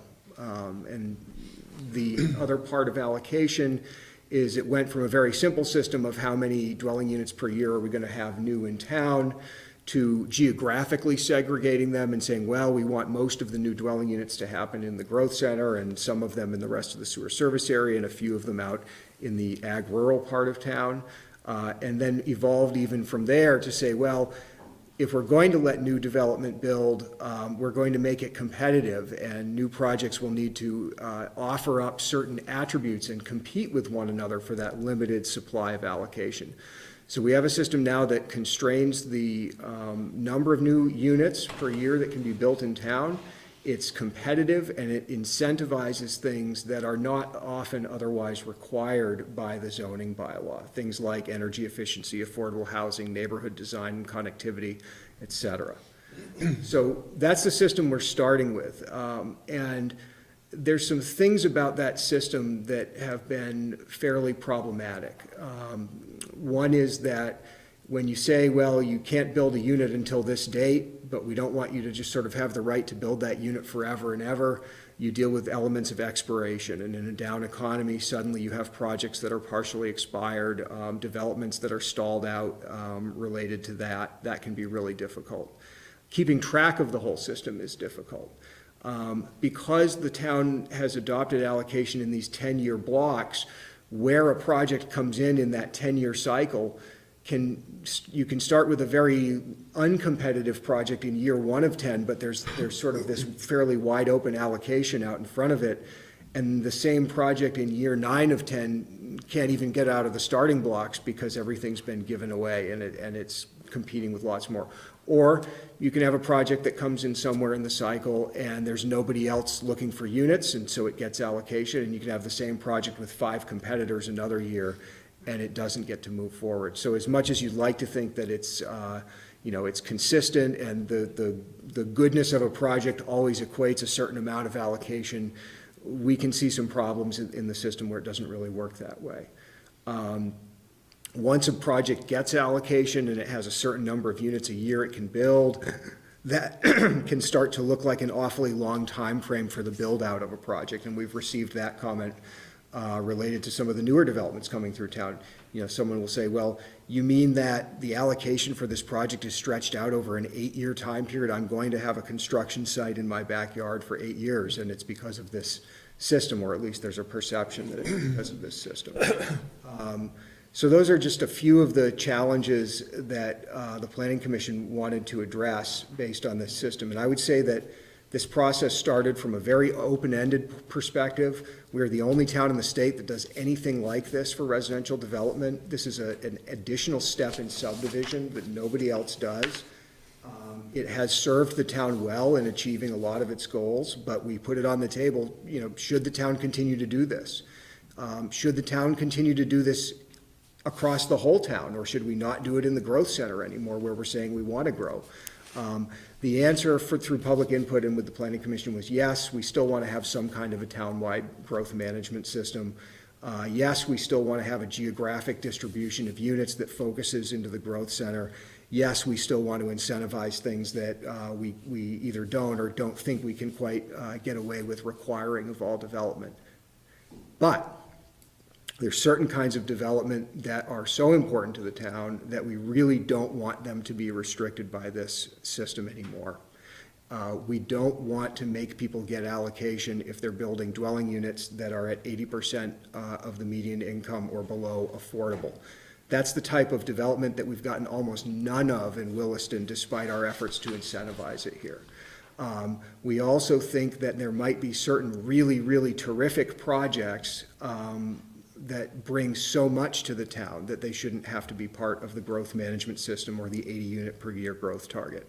So in this draft, you're going to see both the exemption of those 80% median or below affordable units, and you're going to see something we identified in this draft as high scoring developments. The term the Planning Commission uses, the high flyer project, where we've set a very high scoring level of 70 points out of 100 and said projects that score 70 points or more are not part of the 80 unit per year growth target and proceed straight through the remainder of their permitting process. Now, that happens within a framework where it's getting harder to score 70 points under this system than it is in the current system. And I'll briefly go over a few of those adjustments as well. For a long time, the energy efficiency incentive in this system has been a giveaway. It says all units will be built Energy Star 5-star. Well, Today, in 2018, anybody building a house who's going to get a residential building efficiency certificate at the end of their process, which everybody has to do, is building to that standard. So every project is getting full points for that. We've replaced that with a tiered score related to the stretch goals. So it gets harder to achieve. It's something more than just any old person building a house would have to do. The stretch goals, I'm sorry, that's, So what you would see here, this is a Efficiency Vermont goal, and the term is Efficiency Vermont High Performance Level. And so we have that, and then we have a tiered system based on what percentage of your units are going to meet that. And then if you want full points, you're also adding in on-site energy generation via solar or energy storage via battery to add resiliency to the grid. So those are new things. Before we were using this 5-star system. So one other sort of general point before I go into or answer questions is that 10-year window. And I mentioned how the 10 years at a time window has been problematic in terms of how it impacts the competitiveness of projects, what it means to be at the beginning versus the end of the window. This draft proposes replacing that with a rolling 10-year window. And what that means is the DRB in making allocation would always be looking 10 years into the future, and they would not be looking any years into the past. So what happens as a practical matter today, we're in, say, year 4 of a 10-year cycle, and the DRB has an applicant in front of them, and they'd like so many units, and, well, we can give them this much of what they want going out into the future, but hey, nobody wanted this stuff from the past, so we'll pull it forward. So effectively, we have a 10-year window all the time as long as nobody was asking for this stuff that's back in the past. What rolling allocation would do is it would always load a new 10th year into the system automatically, but it would drop all of the past years behind. So if somebody, if a unit was not allocated out of here, it would simply disappear. It would no longer be available. That is what happens today every 10 years when we move from one cycle to another. So every year you would have a 10-year horizon in front of you. We think that would level off the competitiveness question a little bit. It would let the DRB always see that lengthy distribution of projects across the decade. Last thing is the provision for the timing of construction once you get allocation. So projects often receive allocation because we're looking at this limited pool of units per year. They'll receive allocation across 5 or 6 or more years. That at times creates an artificial waiting period for a project under progress to build all of its units. It builds the units it has available, and suddenly the developer's waiting for the turn of the fiscal year to be able to get their next couple of permits. It doesn't help that our fiscal year falls a couple months into the construction season. Literally just those few months creates complications. But what this proposal would do is it would say, your project gets allocation. It gets allocation across 6 or 7 or 8 years. But once you start building, you may simply keep building until the project is complete. If you finish ahead of schedule, you finish ahead of schedule. And on a town-wide scale and on a 10-year scale, that means things are a little lumpy. But our impression from modeling it and looking at it is things are no more lumpy in terms of the number of new units per year the town experiences under that system than they are today. Because what happens today is projects that get allocation over 6 or 7 years get their allocation started, and then they wait 3 years, and then they start building, and they build everything they've sort of amassed. So the experience from the town is almost never that applicants are building every single unit in the year in which they received it. So they do that just from an efficiency standpoint. Well, it simply doesn't make sense. If you have a 40-unit subdivision and you got 5 units in the first of your fiscal years, it won't make economic sense to build all the infrastructure necessary to serve the development just to build and sell those first 5 units. So people save up. Creek's Edge development on North Williston Road is a good example. I think they're probably 4 years into their allocation cycle, and they only started building just last year. But on the opposite side, you have, let's say, a 400-unit subdivision, or not subdivision, but approval. Under this scenario, they could literally build all 400 in 1 year. If they put enough manpower and equipment on the site, they could do that. It would not be possible for them to purchase enough sewer allocation to do that.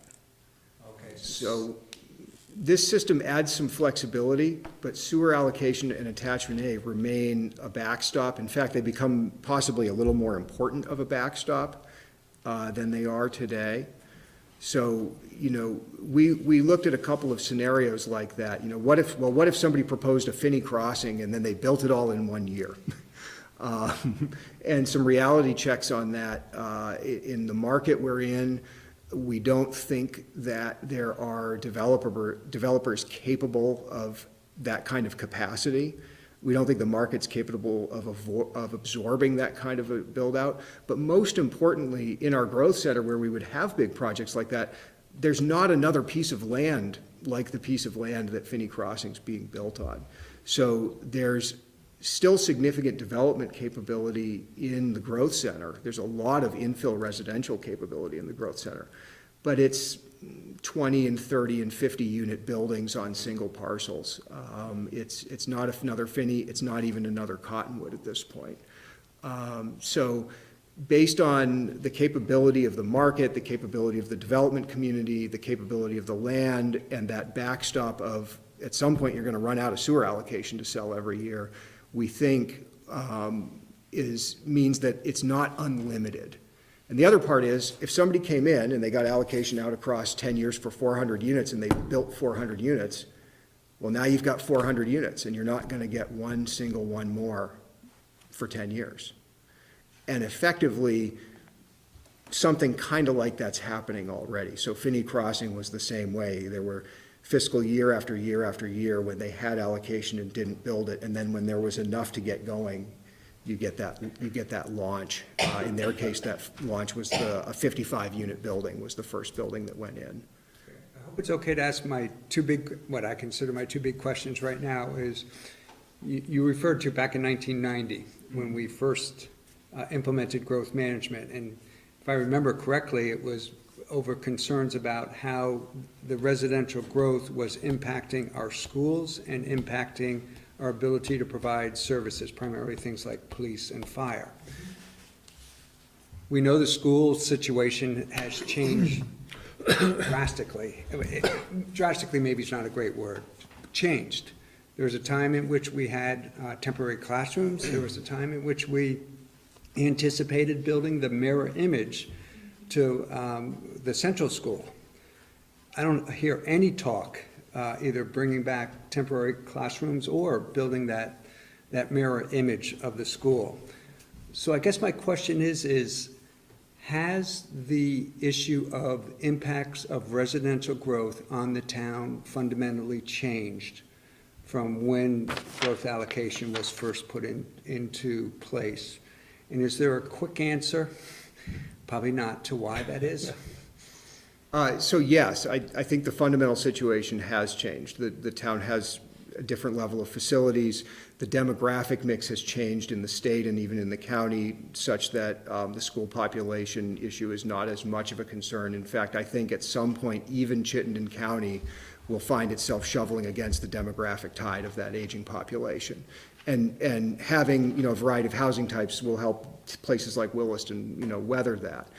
At the same time, adding about 100 people a year every year or something like that is a nice way for the town to experience growth and be able to, when do we buy another machine to plow sidewalks? When do we need another person on the planning staff? That sort of thing. So it may not be necessarily about building another big giant building or adding an entire department that we don't have right now. But there's still an element of wisdom to having a relatively steady rate of growth across that longer time scale. And in Williston's case, there's that limited sewer allocation in the background that the town really has worked very hard to spend wisely. and having a system like this can be a piece of that. You know, one thing I'll just add to that before you ask number two is, you know, we're talking about some units that would be allocated outside of the growth target. So remember, in attachment A, you have a piece of attachment A you budget just to support the growth target. Well, how are we going to support what gets built outside of the growth target?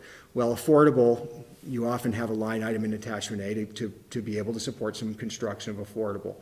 I think on terms of that high flyer, high scoring, it's likely to, my advice would be to do that out of the encouraged specific development category. The other way we've always thought, if somebody really wanted to do something really innovative around a residential development in Williston, would be to do a specific plan, where you're essentially writing your own zoning district and you could theoretically write yourself out of growth management.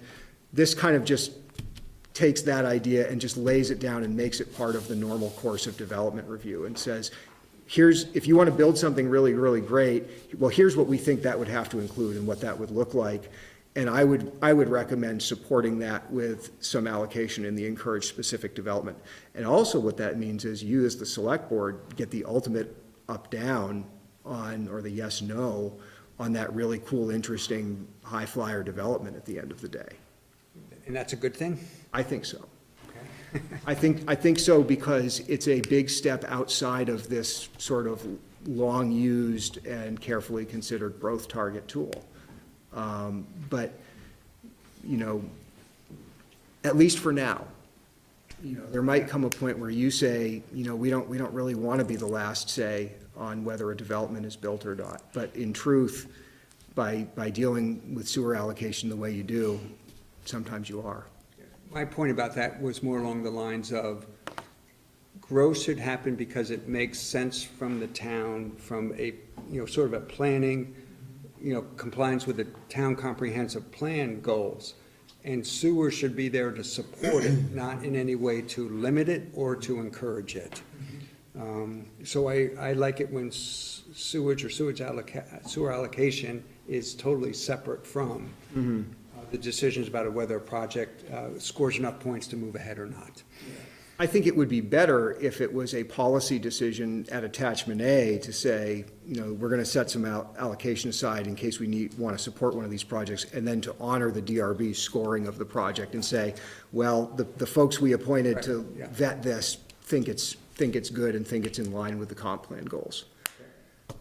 And ultimately, to adopt a policy, you know, this says 70 points. You might look at these criteria and say, I'd be more comfortable if it was an 80 or a 90-point project before it got any special consideration in growth management. It's an easy edit for me to make anyhow. The second question had to do with, I'm sorry. No, go ahead. You already hit on it a bit, and going back to 1990 again, there were large parcels in Williston that could be developed, but most of those parcels have already been developed.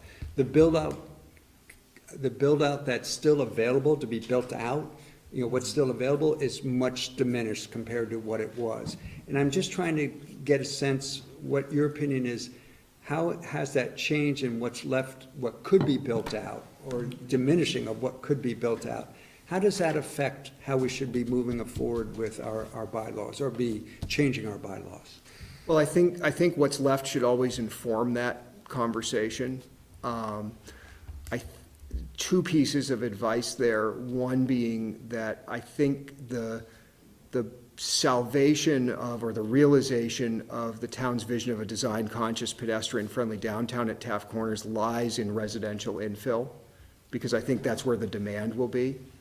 I don't think you're going to infill Taft Corners with retail in the next 50 years, because I don't think the demand for retail is going to be there, and we know the demand for office isn't really there.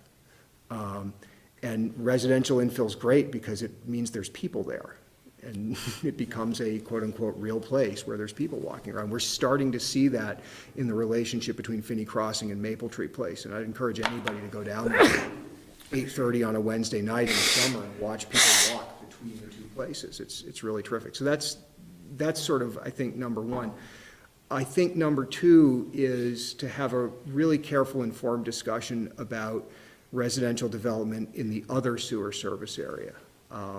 That's the part of the map, if there's any, that I look at and I get a little more nervous about. and where I think it's really important to have really rigorous criteria, because right now, outside of making sure somebody's competitive in growth management, the criteria are not as prescriptive or as rigorous in the zoning. We have this large, the yellow on this map, the residential zoning district, where we basically say it's 3 per acre and you need to meet the access standards and stay out of the wetlands, but there's no building design standards. There's an open space standard, but there's no quantitative open space requirement, et cetera. It's one of the looser zoning districts in terms of design requirements. Interesting, okay. And so you tend to get what I would call a more market-driven design of some of the stuff in there. Somebody who came in and said, I want to be in that part of town, in the yellow part of town, and I want to do this high flyer project, they would need to build a project that would look fundamentally different from anything you've seen before. And so I would say that's the place to really look at the capability, is other sewer service area, and particularly RZD. The village is relatively stable. Okay. Good, thank you. Questions? Just a couple, and probably short answers are only Okay. necessary, but I want to add some specific questions on the policy changes that you're proposing to make. So, and some of them you have answered, but on number 1, on your memo, what's the implication of this allocation certificate? And Sure. not really sure what that means, or why, we can get rid of that and replace it with this other. So the bylaw, when it was adopted, anticipated that when somebody got allocation, they would get a stack of printed certificates, like stock certificates. Each of them could be redeemed with 1 permit for 1 house. And it sounded like a really nice, symmetrical, sort of self-regulating, self-tracking system, where we wouldn't have to, as administrators, keep track of who had built what. In practice, everybody lost their certificates. We ended up having to remake them from our own files and then charge people to copy it and then take it back and put it in the file. It's really administratively, at this point, simpler for us to just keep track as the staff, and follow the terms of the notice of decision. Got it, okay, I Yep. understand. So it's a housekeeping piece, but it was in the Simple. bylaw, Yep, so got we'd it. have to change it there. So on number 2 on your memo, you limiting the number and frequency of small exemptions. So I looked at those exemptions as a way as the small landowner could still build something, because when you talk about some of the new criteria, when you talk about the open space criteria, which is an old criteria, but, putting in some kind of renewable energy, adding, electric car stations. The person that wants to build 2 houses on some property, develop a small piece of property, can't afford, or probably can't, won't do that kind of development. And it seems like we still want to enable the small landowner who wants to develop, to allow them to develop, and not just the mega developer, of which we have 1 or 2 seem to have developed a huge part of Williston so far. So I worry about this, limiting the number and frequency of small exemptions. Why would we want to do that? Why are we trying to limit small landowners versus the mega landowner, or the? So the bylaw today allows for up to 4 of those exemptions per year. Okay. For projects that don't meet the minimum score, which is 30 points, with very little other restriction. And I think what we've experienced is a couple of projects that have either asked for or received all 4 of those.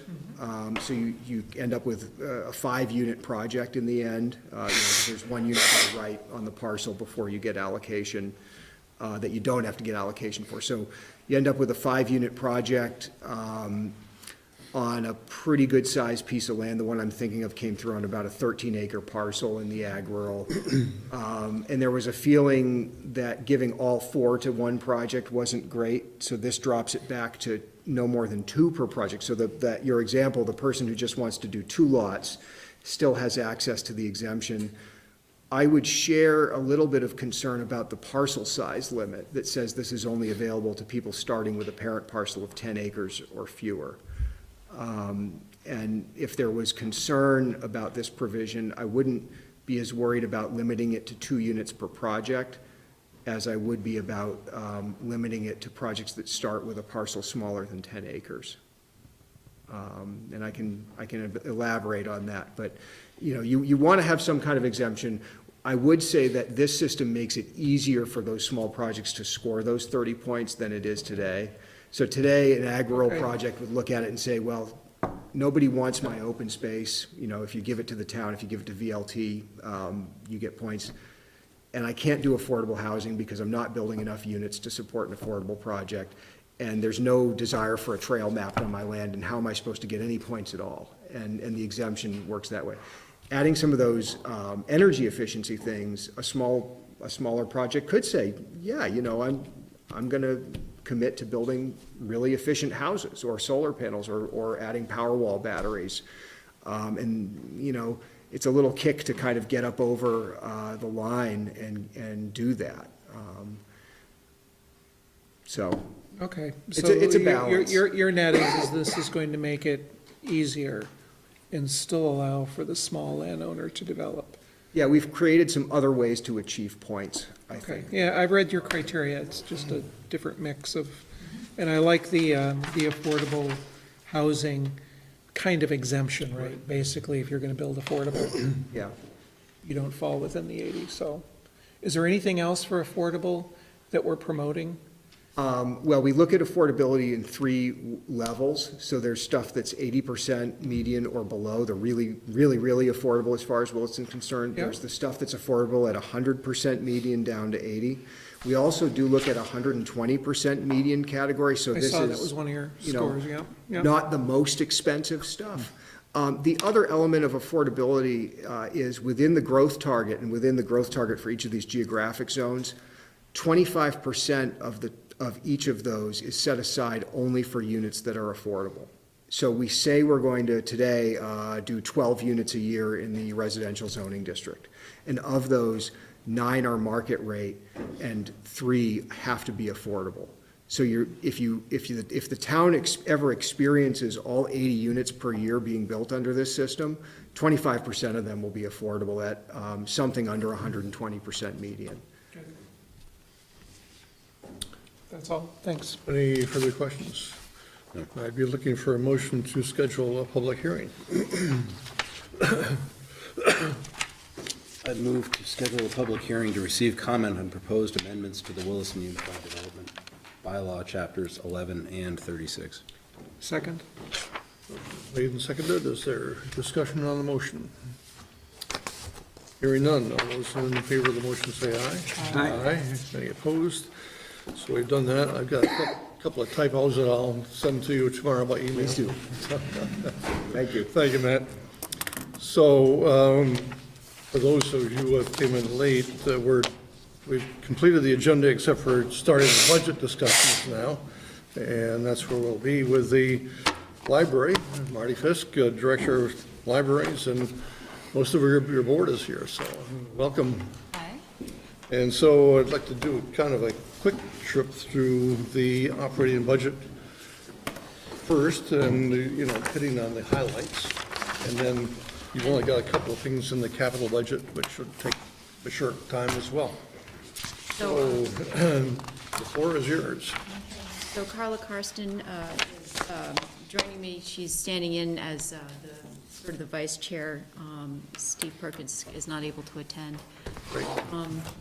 I just want to say I commend you all for volunteering for this work. I'm feeling a little brain dead at this hour, and I know all of you were at paying jobs before you volunteered your time this late at night, so kudos for you.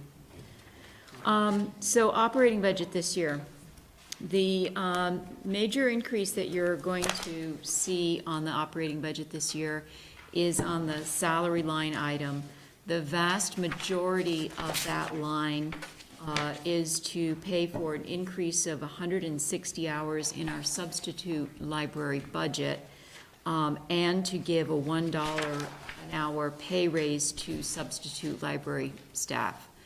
What has been happening with our bookmobile in the past is that we have taken 2 of our regular staff members out of the library during the busiest time of year of June, July, and August. Those 2 staff members are the ones who are our youth librarian and our outreach librarian. They're the ones who provide the programs for children during the summer reading program, and all of our adult programming.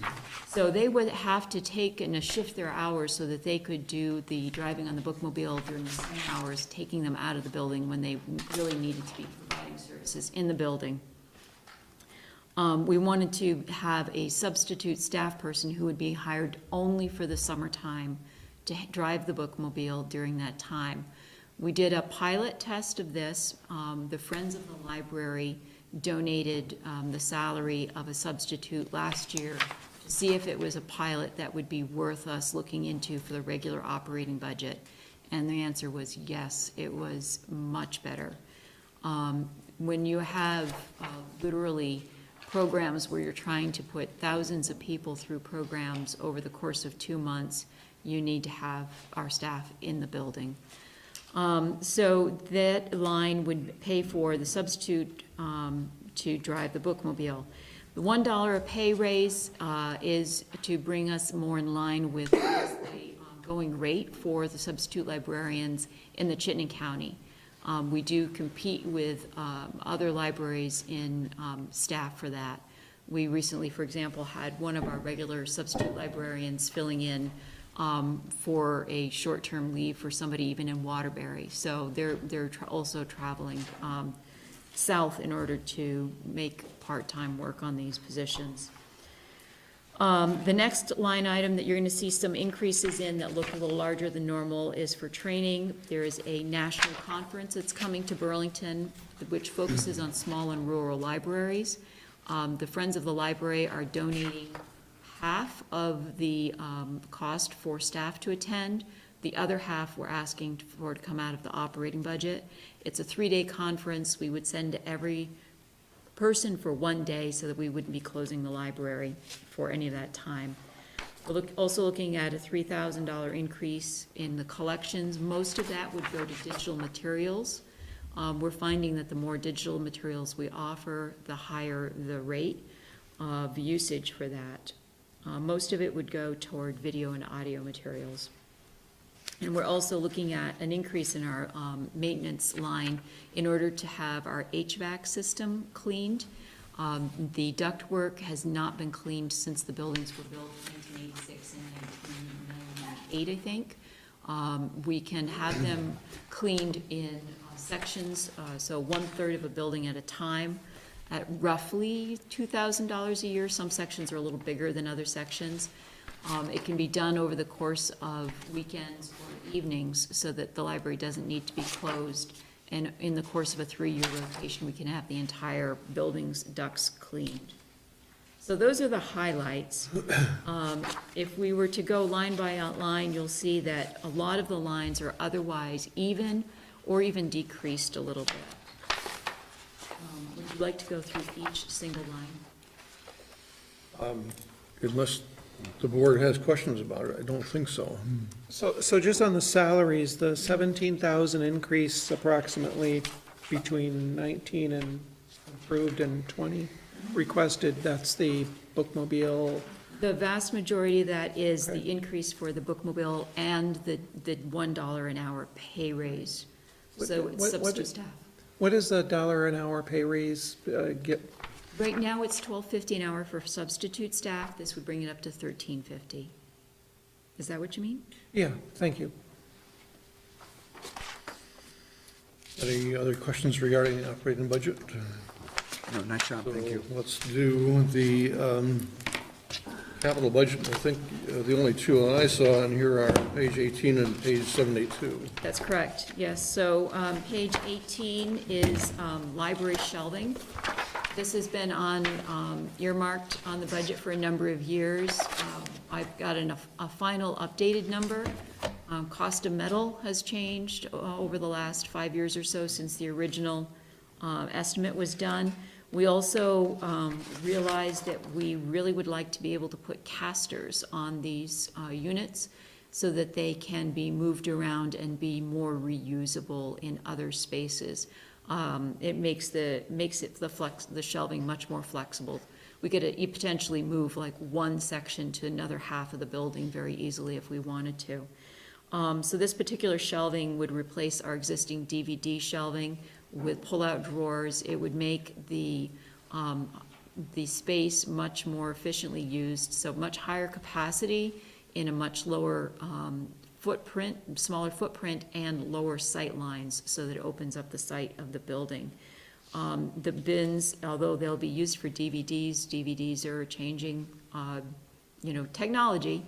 It is something that can be used for other things. You can remove the individual drawers if you wanted to and replace them with static shelves, and still use the surrounding frame and casters. So it's very flexible units. That's $22,250. Page 72 is the. Can I ask, Marty, just on that one item, so on that page 18, it shows 22,000 and then other 22, oh, that's the fund balance. That comes from fund balance? So the total is 44.5 for that? Yeah, that's a little confusing. I'm sorry, I think that somebody else might have done that part. So it's a total of 22,250. Oh, it is? Yep. Okay, So the 44.5 must be, it's an error? And 44.5 is not on my paperwork, okay, Oh, so I don't, No, Yeah. that should just be coming out of the fund balance. okay, okay. The general fund, Yeah. general operating fund.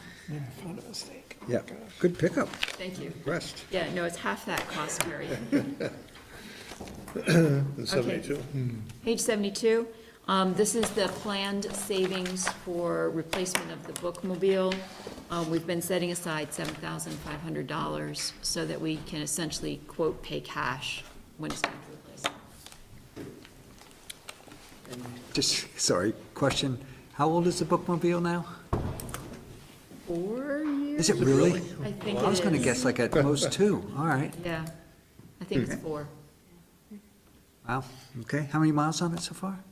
Not as many as you'd think. I recently got the oils changed and everything. It's not the amount of mileage that goes onto it, It's the honestly. time, yeah. It's the time on the generator and other things Yeah. like that add up. Yeah. Because we do drive very short distances. Yeah, It's hard on, yeah. Yeah, it's like, sort of like taxi service. If you're driving, short trips, it's actually sometimes a little bit harder to run engines. Any further questions for Marty or Carla? Very clear, thank you. Very good, thank Value. you very much for waiting for the, Yeah. the time. Thank you. So, thanks. So, is Bruce planning on being, maybe he went to the men's you room. ran away? Stuff's still here, right? Yeah. Thank you also for all that you do. Well, thank you Thank so you, much. Really appreciate good night. it. So, when Bruce comes back, we'll go on to the two things that he has, buildings and grounds and public works. And I think we could probably do operating budget on both of those and then do the capital budget after that. Looks like his books are still, here he comes, right on time. We're ready for operating budget on both the buildings and grounds and public works. And we'll do the capital budget after we do both of those. All right.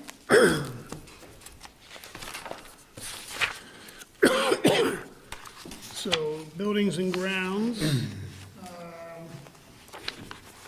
operating. The only real significant change there is, excuse me, there's actually been a line added for expenses at the old schoolhouse. Yes. Then there's been a little bit of money, another $1,000 put in maintenance for the brick church. I guess the thing to remember about the brick church too is this year, I'm assuming we're gonna have the Verizon equipment in there and we'll start getting money for that. So that'll help take some of the sting out of this budget, even though it's not a very big budget anyway. So where are you now? I'm on page 6, so I'm just looking at the summary sheet. Okay. I want to know where the boxes are Page page-wise. 26 and page 27 for the actual Right, explanation. yeah, 26, 27. And they go all the way back to 29.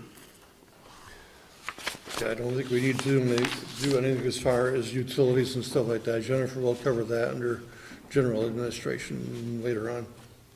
All right, so that's the biggest changes to the buildings and grounds budget, just adding that line mostly for, and that's on page 26, the old schoolhouse expenses. That's the schoolhouse. It's on the village green. It's so-called stovepipe schoolhouse, which we discovered belongs to the town and not to the school. Oh, really? Yes.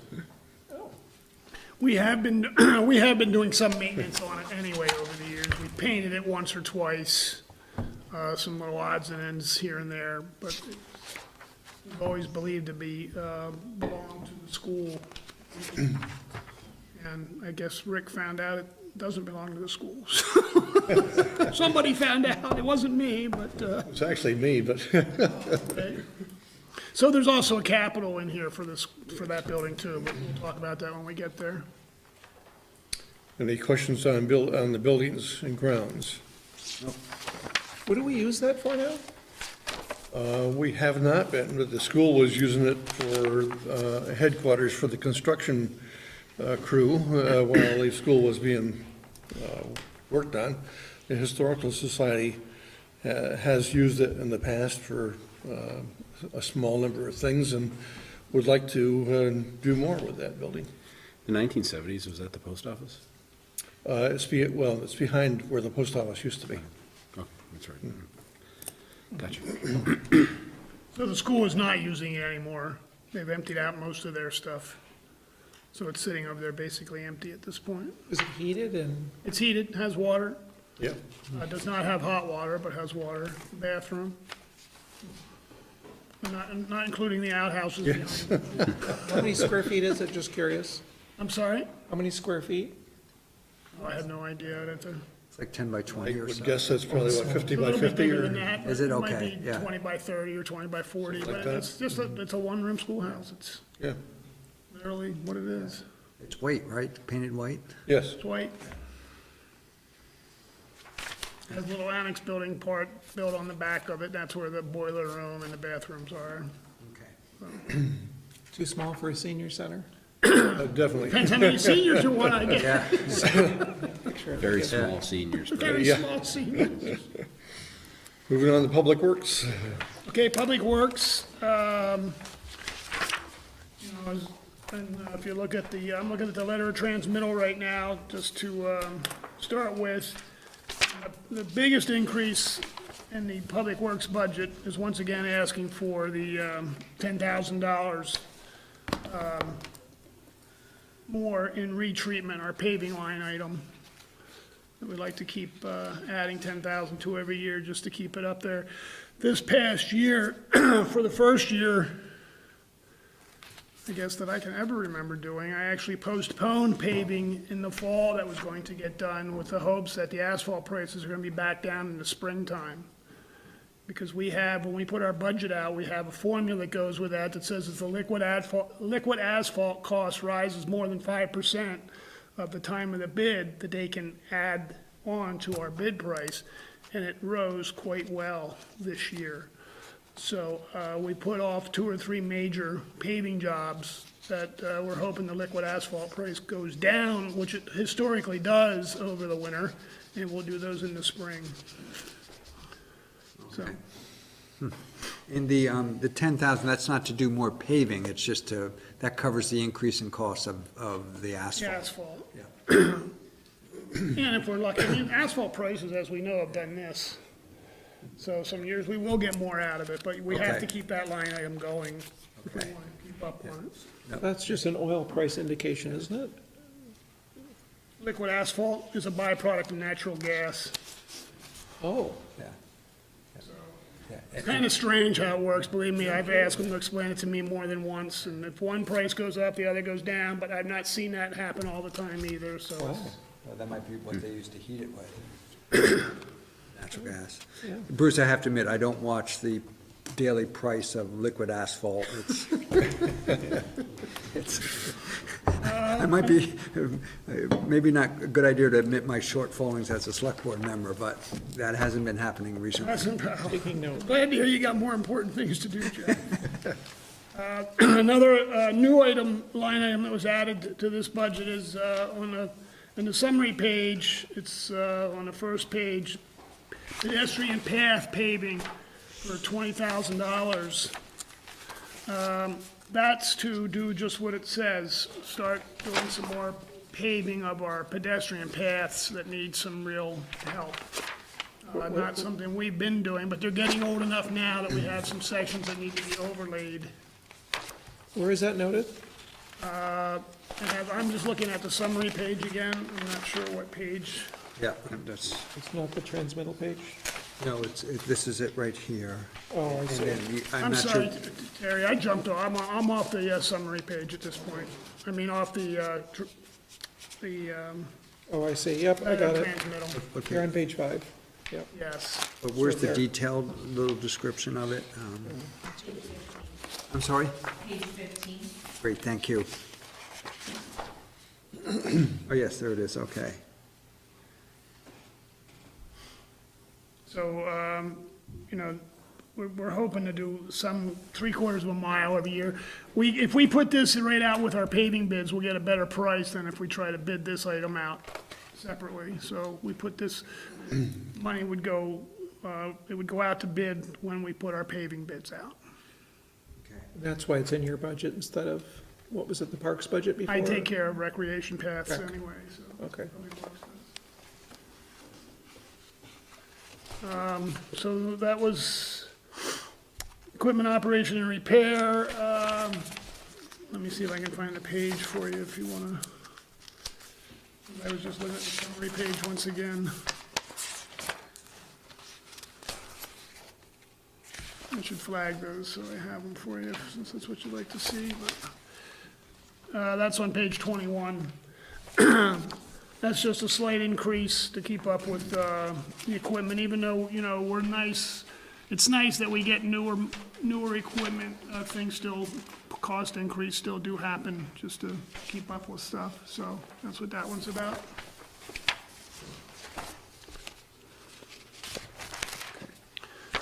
And then there really weren't any other large increases that I have any control over, I guess is the way I like to say it.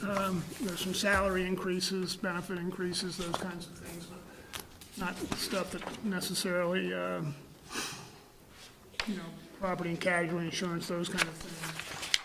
So other than that, the budget's, So on the salary and benefits, are those increases, I thought we had a better deal this year for benefits, and this is like half of the salary amount.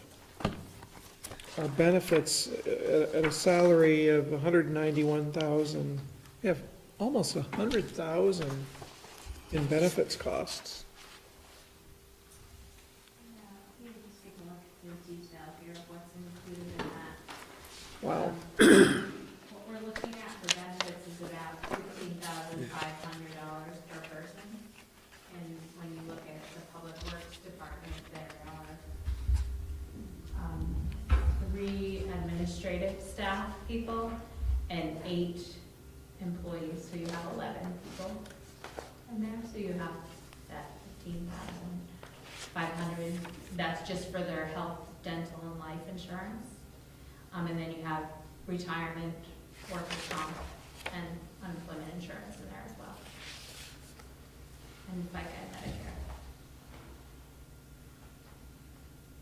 For that. I think the question though is, when we, this year, our health insurance costs are going down. And so I think the question was, why doesn't this seem to reflect that? Am I correct? Well, it's, I guess if I look at the proportions, if I look at last year's,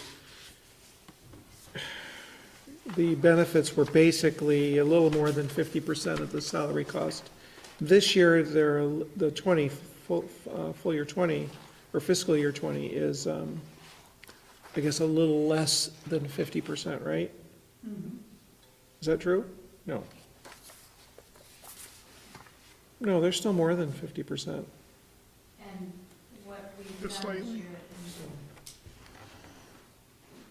I can go through that tonight. I'm not gonna do the, probably not do the general administration budget tonight, but one of the Okay. things we did talk about is changing how we allocate benefits out to different departments. And the way that we've changed it now is that we're doing for health, dental, life insurance, it's a flat rate if you have a benefited employee, if you have a full-time employee.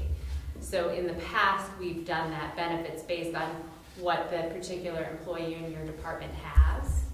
And there were a couple people in Bruce's department who opt out of our insurance plan.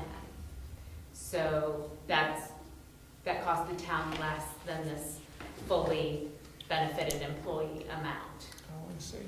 Yeah, so some departments are going up and some are going down for that new allocation. And Bruce is one department where it changed quite significantly, but that could change, like looking at his dynamic this year, there are more people joining, some of the newer employees are joining our health insurance plan, where the person that they were replacing was either a single person or they weren't on our plan at all.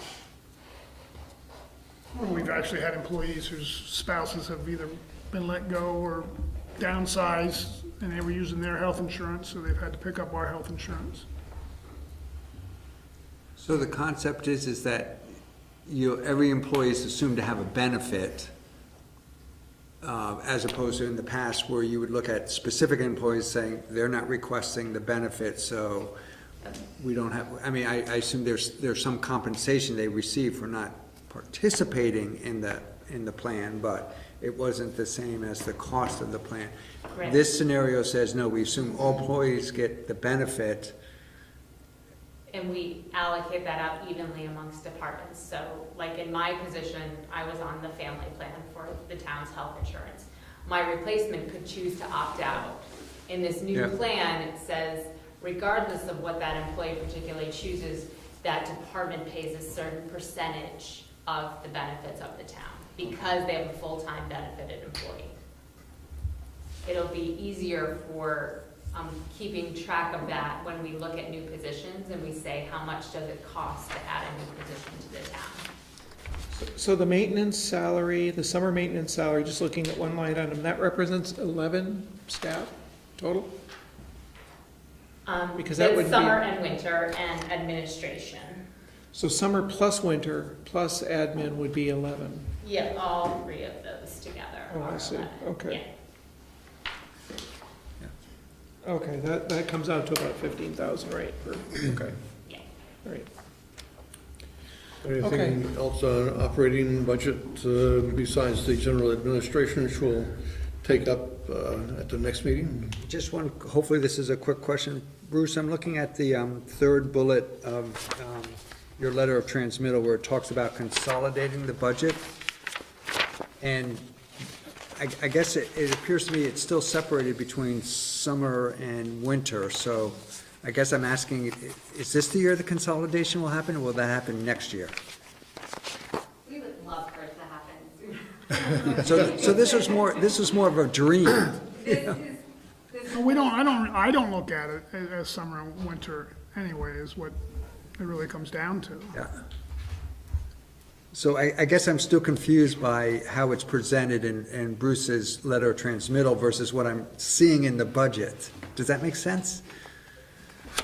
The letter of transmittal is how we would like to present it. That is not how it's presented. Okay, so that's sort of a goal down the road, is that? It would be, and it depends on if the select board sees value in separating out some of these expenses. Well, certainly things like salt, maybe I do, but, Well, that would still carry a line item. right, they still get a line item, but I'm not so sure I see, I guess I don't really see that much value from it. Because the bottom line is quite literally the bottom line, and that's, me and I'm not a finance person, you've probably heard me say that, I'm an engineer, so I tend to go more towards the bottom line, that's what helps me.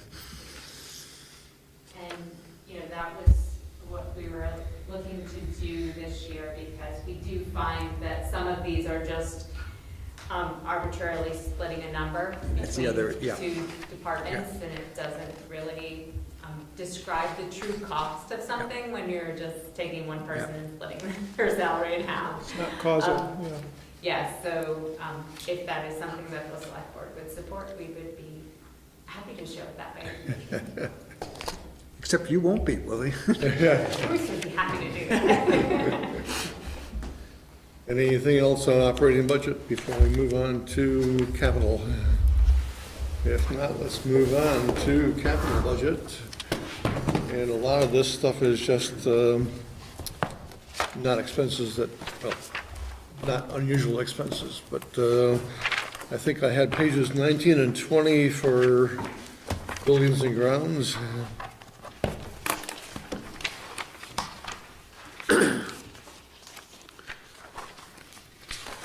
Yes, that's what, so it is 19, and 19 is a placeholder at this point still, because we're not putting any money. It's for the roof on both this building and the old brick church Next year. next year. So that requires putting away 250,000? Next year, No, not necessarily. maybe. It depends on the type of roof that we want. So that's a slate roof cost or something? A slate roof would be more than this, Really? I believe. Yeah, I would say that's probably true. And we're talking two different buildings here, the town hall and the Overage. Right. Okay. And so, at some point, the board, we're gonna need some direction from the board as to what the board, you know, what type of roof we should put on, because it's gonna make a huge difference on the total cost. Just quickly, we know that the roof on the old brick church, the slate roof, is not the original roof. It was a cedar roof, cedar shingle roof. Really? Yeah, it's still up there. Oh, interesting, it's underneath the slate, yeah. Yeah. How thick is that? Never mind, sorry. The slate, when the building was built, they weren't even using slate roofs yet. So at some point, a slate roof got put on that building. If you go up into the attic, you can see how it's been beefed up, and it's mostly because of the slate that's been So put you on would have top of to- that. So taking the slate off would probably actually help that building. So, you know, there's some thought from some historic perspectives that there's even, that you can put a standing seam roof on a building like that still. So, that's what Rick's talking about as far as, and then this roof, we haven't even really discussed about whether it goes back to slate or something different. And what is this roof now? I'm sorry, I didn't. Slate. Slate also, Well, okay. except for the back portion, Yeah. which is just asphalt shingles. Okay. But that was an addition that was put on much more Yeah. currently than the Okay. other. And then on page 20 is the one that I alluded to earlier is, and we'll have to get the right name on this because we're calling it the old schoolhouse, and that's not what it is. It's The stovepipe it's the corner. stovepipe, right. I did have a contractor come in and go through that building with me to look at it and develop a plan, and that's what this sheet does. Some of the things we're talking about, replacing some of the siding, doing some work on the stone foundation, moving the outhouse that's behind, it actually is an outhouse behind the building, and now that's right on the edge of a stormwater pond that the school built. Not a functioning outhouse. That's what it was. But to talk about moving that out and putting it in a different location over there. Okay. Moving on to Public Works, I had 27 through 31 and 45 through 51.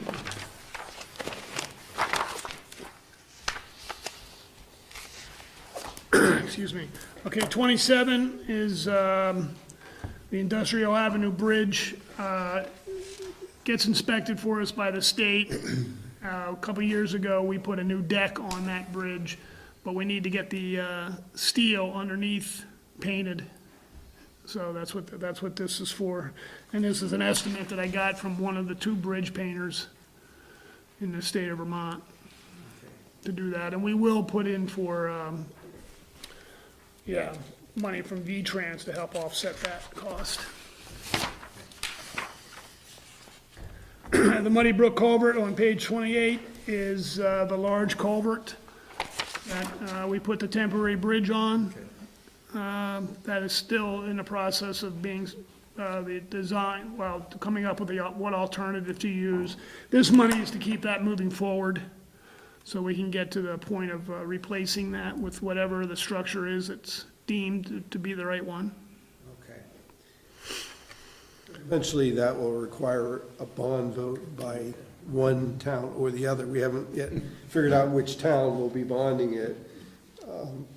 But in any case, it will require a bond vote at some point. Is that what the 810,000 is? Yes. Okay. Yeah, it's a 1.6, 1.7 million project, probably.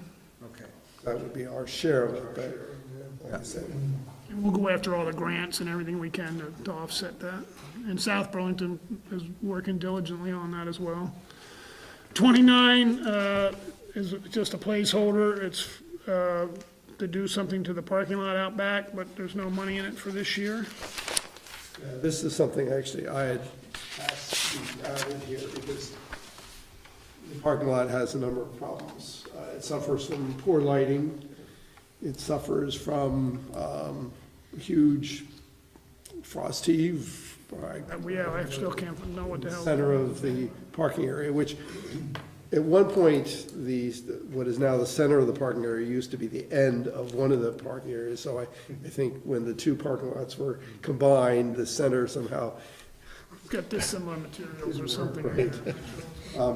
And then the other piece is that we're finding it's just generally not large enough. During voting. Right, that's just one example, but there are many times when if there's any meeting of any size up here, there's just no place to park. So we wouldn't be able to add a lot of spaces because we're limited in the backside wetlands. But would you think we can add how many spaces? Is that about 20? Up to 20 plus or minus, 20 was the. Wow. We had the UVM students do a capstone project on this for us a few years ago to give us some idea of what we could do out there. And that's what they came up with, and their designs, I don't see how you can make it much bigger than what they've come up with, so. Is there any issues with the armory or how we share with the armory and they share what? Well, there are some issues. I had a meeting with them recently on a host of different things, and this is one of the issues I brought up. And I think it's just a matter of communicating back and forth. For example, they had a couple people from their building that were away for training for a long period of time, for weeks, and they parked in our parking lot. Well, there was no need for that. They could have parked in the compound behind the armory, but if they're on a weekend, if they're having a big exercise or something, there's no reason why they can't park here. Okay.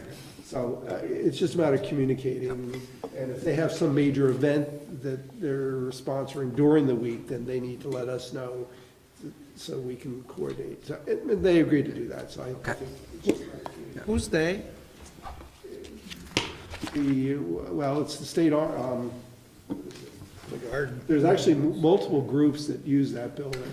I just want ownership. Who owns the armory? State of Vermont. It's a state building. Yeah. Okay, I didn't know that. State building, but it's federal Federally funded. operation. So we don't own any maintenance on that. No, and actually, they own most of the parking. They went up to about 2 feet of our building, town hall annex. Really? Yeah. Oh, my goodness, wow. And for those of you who've been around for a while, you may remember that their compound used to be Oh, behind yeah. town hall. Oh, yeah. That was their property, and we own land behind the armory. Yes. And we ended up swapping, so they. That's interesting, yeah. Page 30 is minor transportation improvements. This is where we've been getting money to do different upgrades to different things, some of the rapid flash beacons. This is where we're gonna buy some temporary speed humps for next yes. year out of. So that's what this is used, sometimes some match for some studies we asked to have done at regional planning. Yeah, and just, since we're talking about this, these are impact fees. Impact fees cannot be used to pay for services. And there's a comment made by a citizen. Yes, right. I wondered about that. Okay. Okay, good, thank you for pointing that out. 31 is just money to be paying back for the bond that was taken out for sidewalks.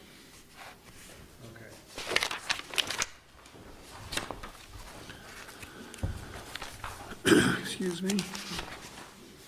45 is our large highway trucks, to keep our rotation going on our trucks so that we have decent equipment for plowing. And how many trucks is it? We have 8 trucks, 7 drivers. We're still short a person. Okay. But short a person means you're hoping to hire, you're Yes. hoping to have an We have a 8th. position that's open that we haven't filled yet. Which reminds me, I incorrectly spoke at a recent meeting that we were fully staffed. Quickly pointed out that I was wrong in that. I'm sorry about that. Okay. 46 is large highway equipment, so that's our loaders, sidewalk plows, tractors, the excavator, grader. I'm sorry, Bruce, back, you're going faster than I can think. All right? Back on page 45, the $110,000 is to go into a fund for the next truck or to buy, so it goes into a fund. And when's the next, We will use that this year. you will? Oh, yeah, we'll replace a truck. It's $110,000? Well, it's probably about $130,000, $140,000, but with trade and other things that offset some of the numbers. Okay. So if there's 8 trucks and they have a 7-year life, there must be 1 year out of that cycle where you actually end up buying 2 trucks. That's right, that's why there's a little bit of a fund balance there. We're building that up so that we don't have a huge hit that year. So you basically get another truck every year, just about? A little more. Yeah, Well, now it's one in a seventh, I guess you'd say. okay. Yes, that's right. Yeah, that used to be I was always hung up on that. How many trucks does a town the size of Williston need? 8? It just seems like a lot, but the answer is we do. Well, it's based on the number of miles of road we have to make. Yeah, and the safety Service, the issues. service quality, right? The quality of service you're gonna provide, yeah. And 46 is the large highway equipment, just shows you the rotation on the equipment. And actually, we have the excavator coming up in 2020, which is a fairly large, one of our fairly large pieces. So when you say this defines the rotation, so the years shown and the equipment shown, those are the years you're buying that particular equipment? That's what that is? That's correct. This is subject to change every year based on as needs change in the department. This is just the projection, okay. Interesting, I see the sidewalk plow there, which may have to, doesn't anticipate 2 yet, does it? Oh, stay tuned. There's a page We're somewhere. Coming to it. Yeah. So what's That's the on page lifetime on a 49. sidewalk? Wait, the way Bruce presented it before, he says, if we were to do this, we'd need a second truck. I didn't hear the plow. Just be patient. Looking around. 10 years. 10 years? Thanks. Highway pickup replacement is page 47, and that's just exactly what it is, to replace the pickups that we use in our fleet. 48, buildings and facilities mower replacement. Once again, pretty self-explanatory, just for the mowers, equipment that's used around the buildings and grounds. Just so I remember, this does not include the cemetery, they have their own equipment. Does not include the cemeteries Okay. or parks. Oh, not parks either, okay. So these actually define the lifetimes of these. So the Kubota is a 2017, you replace it in 7-year life. 2024, is that what that tells me? 2024, yes. Okay. It's pretty comprehensive. Thank you. And here's 49. Here is the sidewalk. There we go, next year, Now- maybe. What is happening here is every year Bruce has been proposing it, and every year I've been pushing it back, largely because we haven't really needed it yet. But we want to keep it on there because eventually, if we keep adding more sidewalks to maintain, we are going to need it. Okay. Did I get that right? Yeah, you're right, and we actually are, we're at the tipping point at this. I mean, it depends how fast you want sidewalks done. I mean, we could have, one machine that's working 3 or 4 days after a storm. But I wouldn't recommend it. I mean, it's kind of useless. Can you explain why it would be useless? By the time you get around to plowing the sidewalks, they're gonna be all trampled down, things are gonna be freezing, it's gonna be harder to move the snow. I mean, you're not really benefiting the people that are trying to walk on the sidewalks if it takes you 3 or 4 days to get there to do them. Bruce, let me ask the other critical question. If we get a new sidewalk plow, does that mean we need additional staff? Of course. Yeah, Need so- someone to drive it. Well, yeah, that's my, I guess my point, which is part of the consideration we have to have when we're, yeah. But honestly, I'd love to have, if we did that, we have, when we plow snow, everybody on highway is in here plowing snow, including the foreman, who's in a plow truck, who, in my opinion, would be much better off being in his 4x4 pickup truck, going around and helping the guys and making sure that the jobs are getting done right, rather than being one of the people that are out there in a truck. So, I mean, I would tell you that we're really, at some point, it would be nice to have one more person than we need in a piece of plow equipment. And that way, too, if somebody's sick on Right, vacation or whatever, you have somebody to put in there. The guys, I just want to put a plug in here. The first couple storms in November, just so you know, we were down to 4 and 5 trucks sometimes 4 trucks where we're normally doing 7, and we should have 8 on the road. So we did get a little behind because of that, but the guys actually did a hell of a job, too, in my opinion, for being like that, and worked without complaint. So it's, And some of the workers we have are relatively new at the Yep. task of plowing roads. Good, well, thank you for, And because of that, they do it a little slower. our efficiency isn't there that we normally have it. We'll get back there. yeah, good, well, good job, tell them thank you. So that's the second sidewalk plow that's in there. Can change at your pleasure. 50 is intersection upgrades. This is it's not even gonna be $20,000. We found out regional planning's actually gonna be able to do this for us. So we're only gonna have to have a match, and I believe we just found out their cost is $15,000, so our match to that is a couple thousand. So this is actually gonna change a little bit, but we just found that out recently, so.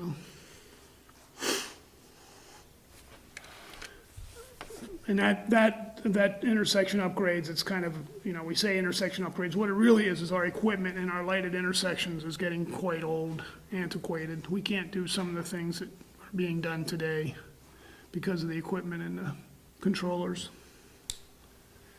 51 is portable traffic signals. We got half of this money last year. This is just to get the other half. We can stop having flaggers, put more people to work. Okay.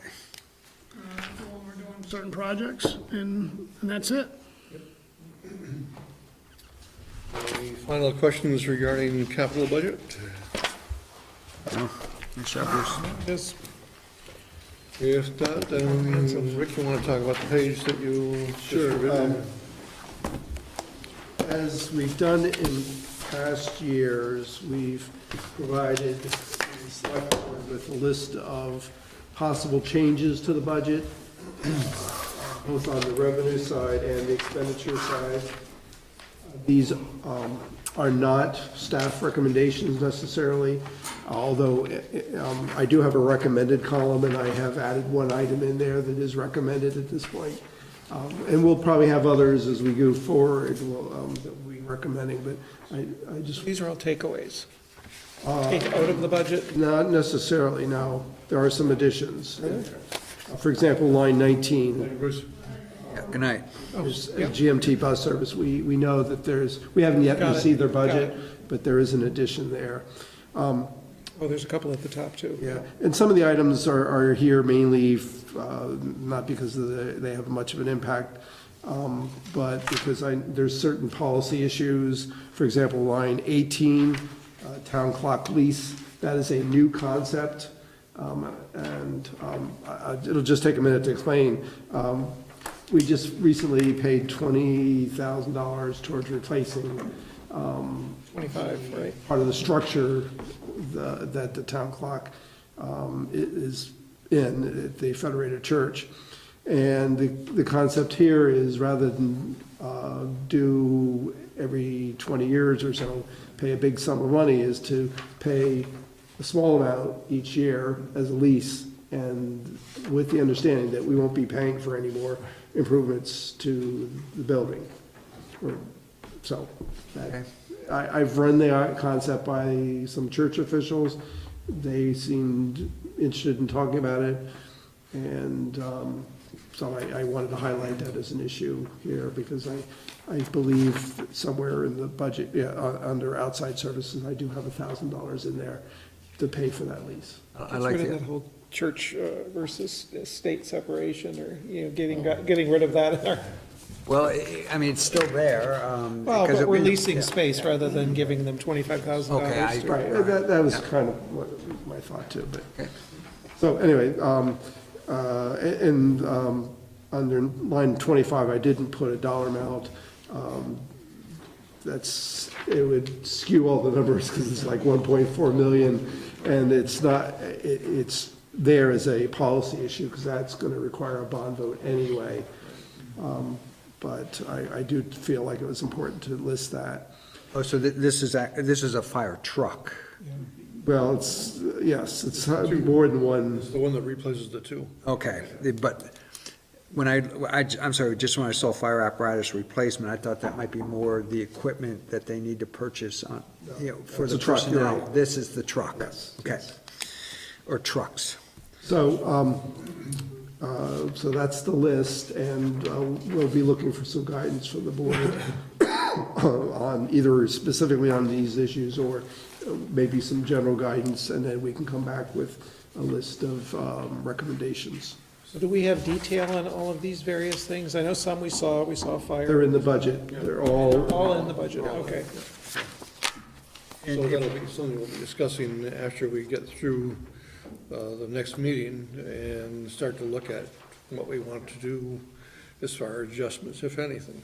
and the other point I want to make is if at any point as we go through a budget, there's something that you want to come back to, talk about, consider cutting, just let us know at the time so we can add it to this list. This list is made up of mostly items that are new to the budget. And like I said, there's some policy issues in here as well. I mean, the whole budget's a policy issue, but for that matter, but that's how we came up with this list. Anything that seemed like something new, like a new position, new piece of equipment, paving of the sidewalks, for example, was new to the budget, and that's in here. So that's how we came up with this list. Okay. It might be, I mean, maybe it's probably obvious, but if I look through the list, I see the top you have by department, the bottom you just say capital, you don't show by what department. I guess maybe most of them are easy, fire station, fire Police apparatus. are easy. Right, Well, right, in fingerprinting, buildings- I guess, is easy. Most of it's, Works. yeah, it should be relatively self-evident as you go through. Can I ask, where is the old schoolhouse? That's the one on the green that I just talked about before.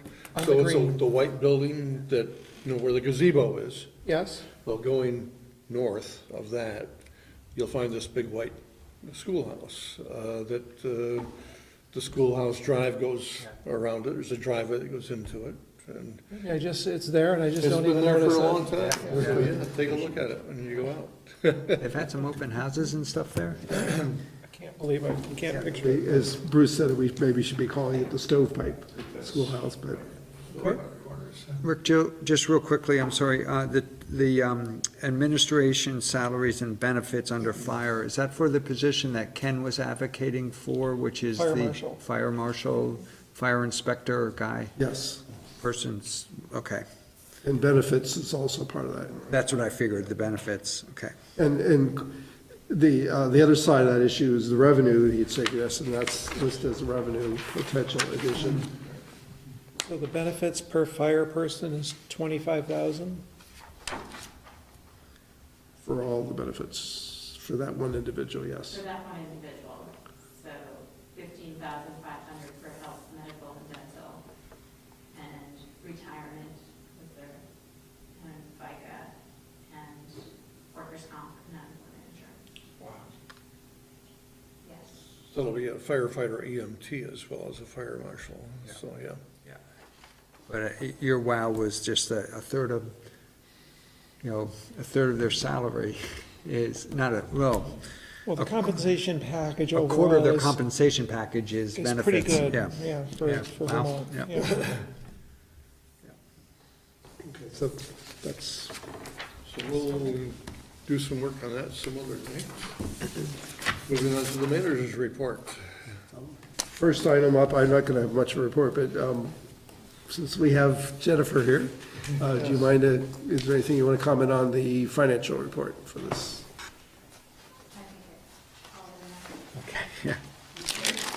there. Usual from last time. We're seeing very high interest rates, and that's, I'm gonna continue throughout the year. No surprising expenses that I can think of at the moment. Any indication on the retail situation for Taft's Corners for going into the end of the year? Do we have any indication, how frequently do we find out? You're talking about local option tax? Yes, We get quarterly. so we wouldn't find out until next year. It'll be, was it February or It's sorry? like February 15th before Okay. we get our report. And then it's just a number that they give us, they don't tell us any value on it.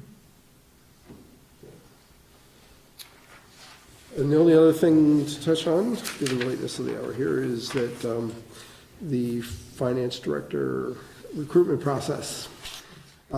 We have received about 48, 49 applications for the position. We've narrowed it down to about 10. We're trying to further narrow that down to about 6. We should be finishing that tomorrow. We're going to be doing some short telephone interviews with about 5 people? 4 people tomorrow. And then after that, we'll narrow it down to about 6. And then we're scheduling the first round of interviews January 11th, which is Friday. I have, anyway, we have several staff people involved in that process, along with the finance director from another community. Jennifer's not involved in interviewing for replacement? No, although she is making herself available to answer questions from any of the candidates, which is very much appreciated. We also appreciate all the work she's doing at these meetings, and she was in all day yesterday, at the same time doing another full-time job, so. Hopefully And trying to have a family life on top of that, so we are very appreciative of that. We are compensating her, right? Yes. Okay, that's good. Wait, isn't this one of those things where it's like you either do the Williston job, your new job, or you have a family life? Pick two, any two, Doing it all. So after the first round, we'll have a final round, and I believe Joy has volunteered to participate in that part of the interview process, so that'll be hopefully later in January when we get that schedule, which is according to the original schedule I had set out, so we're on schedule so far. And that's all I had for this evening. And this is our last meeting of the year, so Oh, my goodness. wish everyone a Happy New Year. Yes, thank you. Is there any other business to be brought forward tonight? If not, then Merry Christmas, Happy New Year, and we'll see you on the 8th at 6:30 in the evening somewhere. 6:30? Here?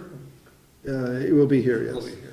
6:30? 6:30 on the 8th? Because we have general administration we have to still get to, and a few other budgets. We have water, sewer, and stormwater, which we don't even have done yet. We're just now getting some of the rates in for those. And a public hearing, I believe, on the budget. Yes, yes. So anyway, if there's no other business, then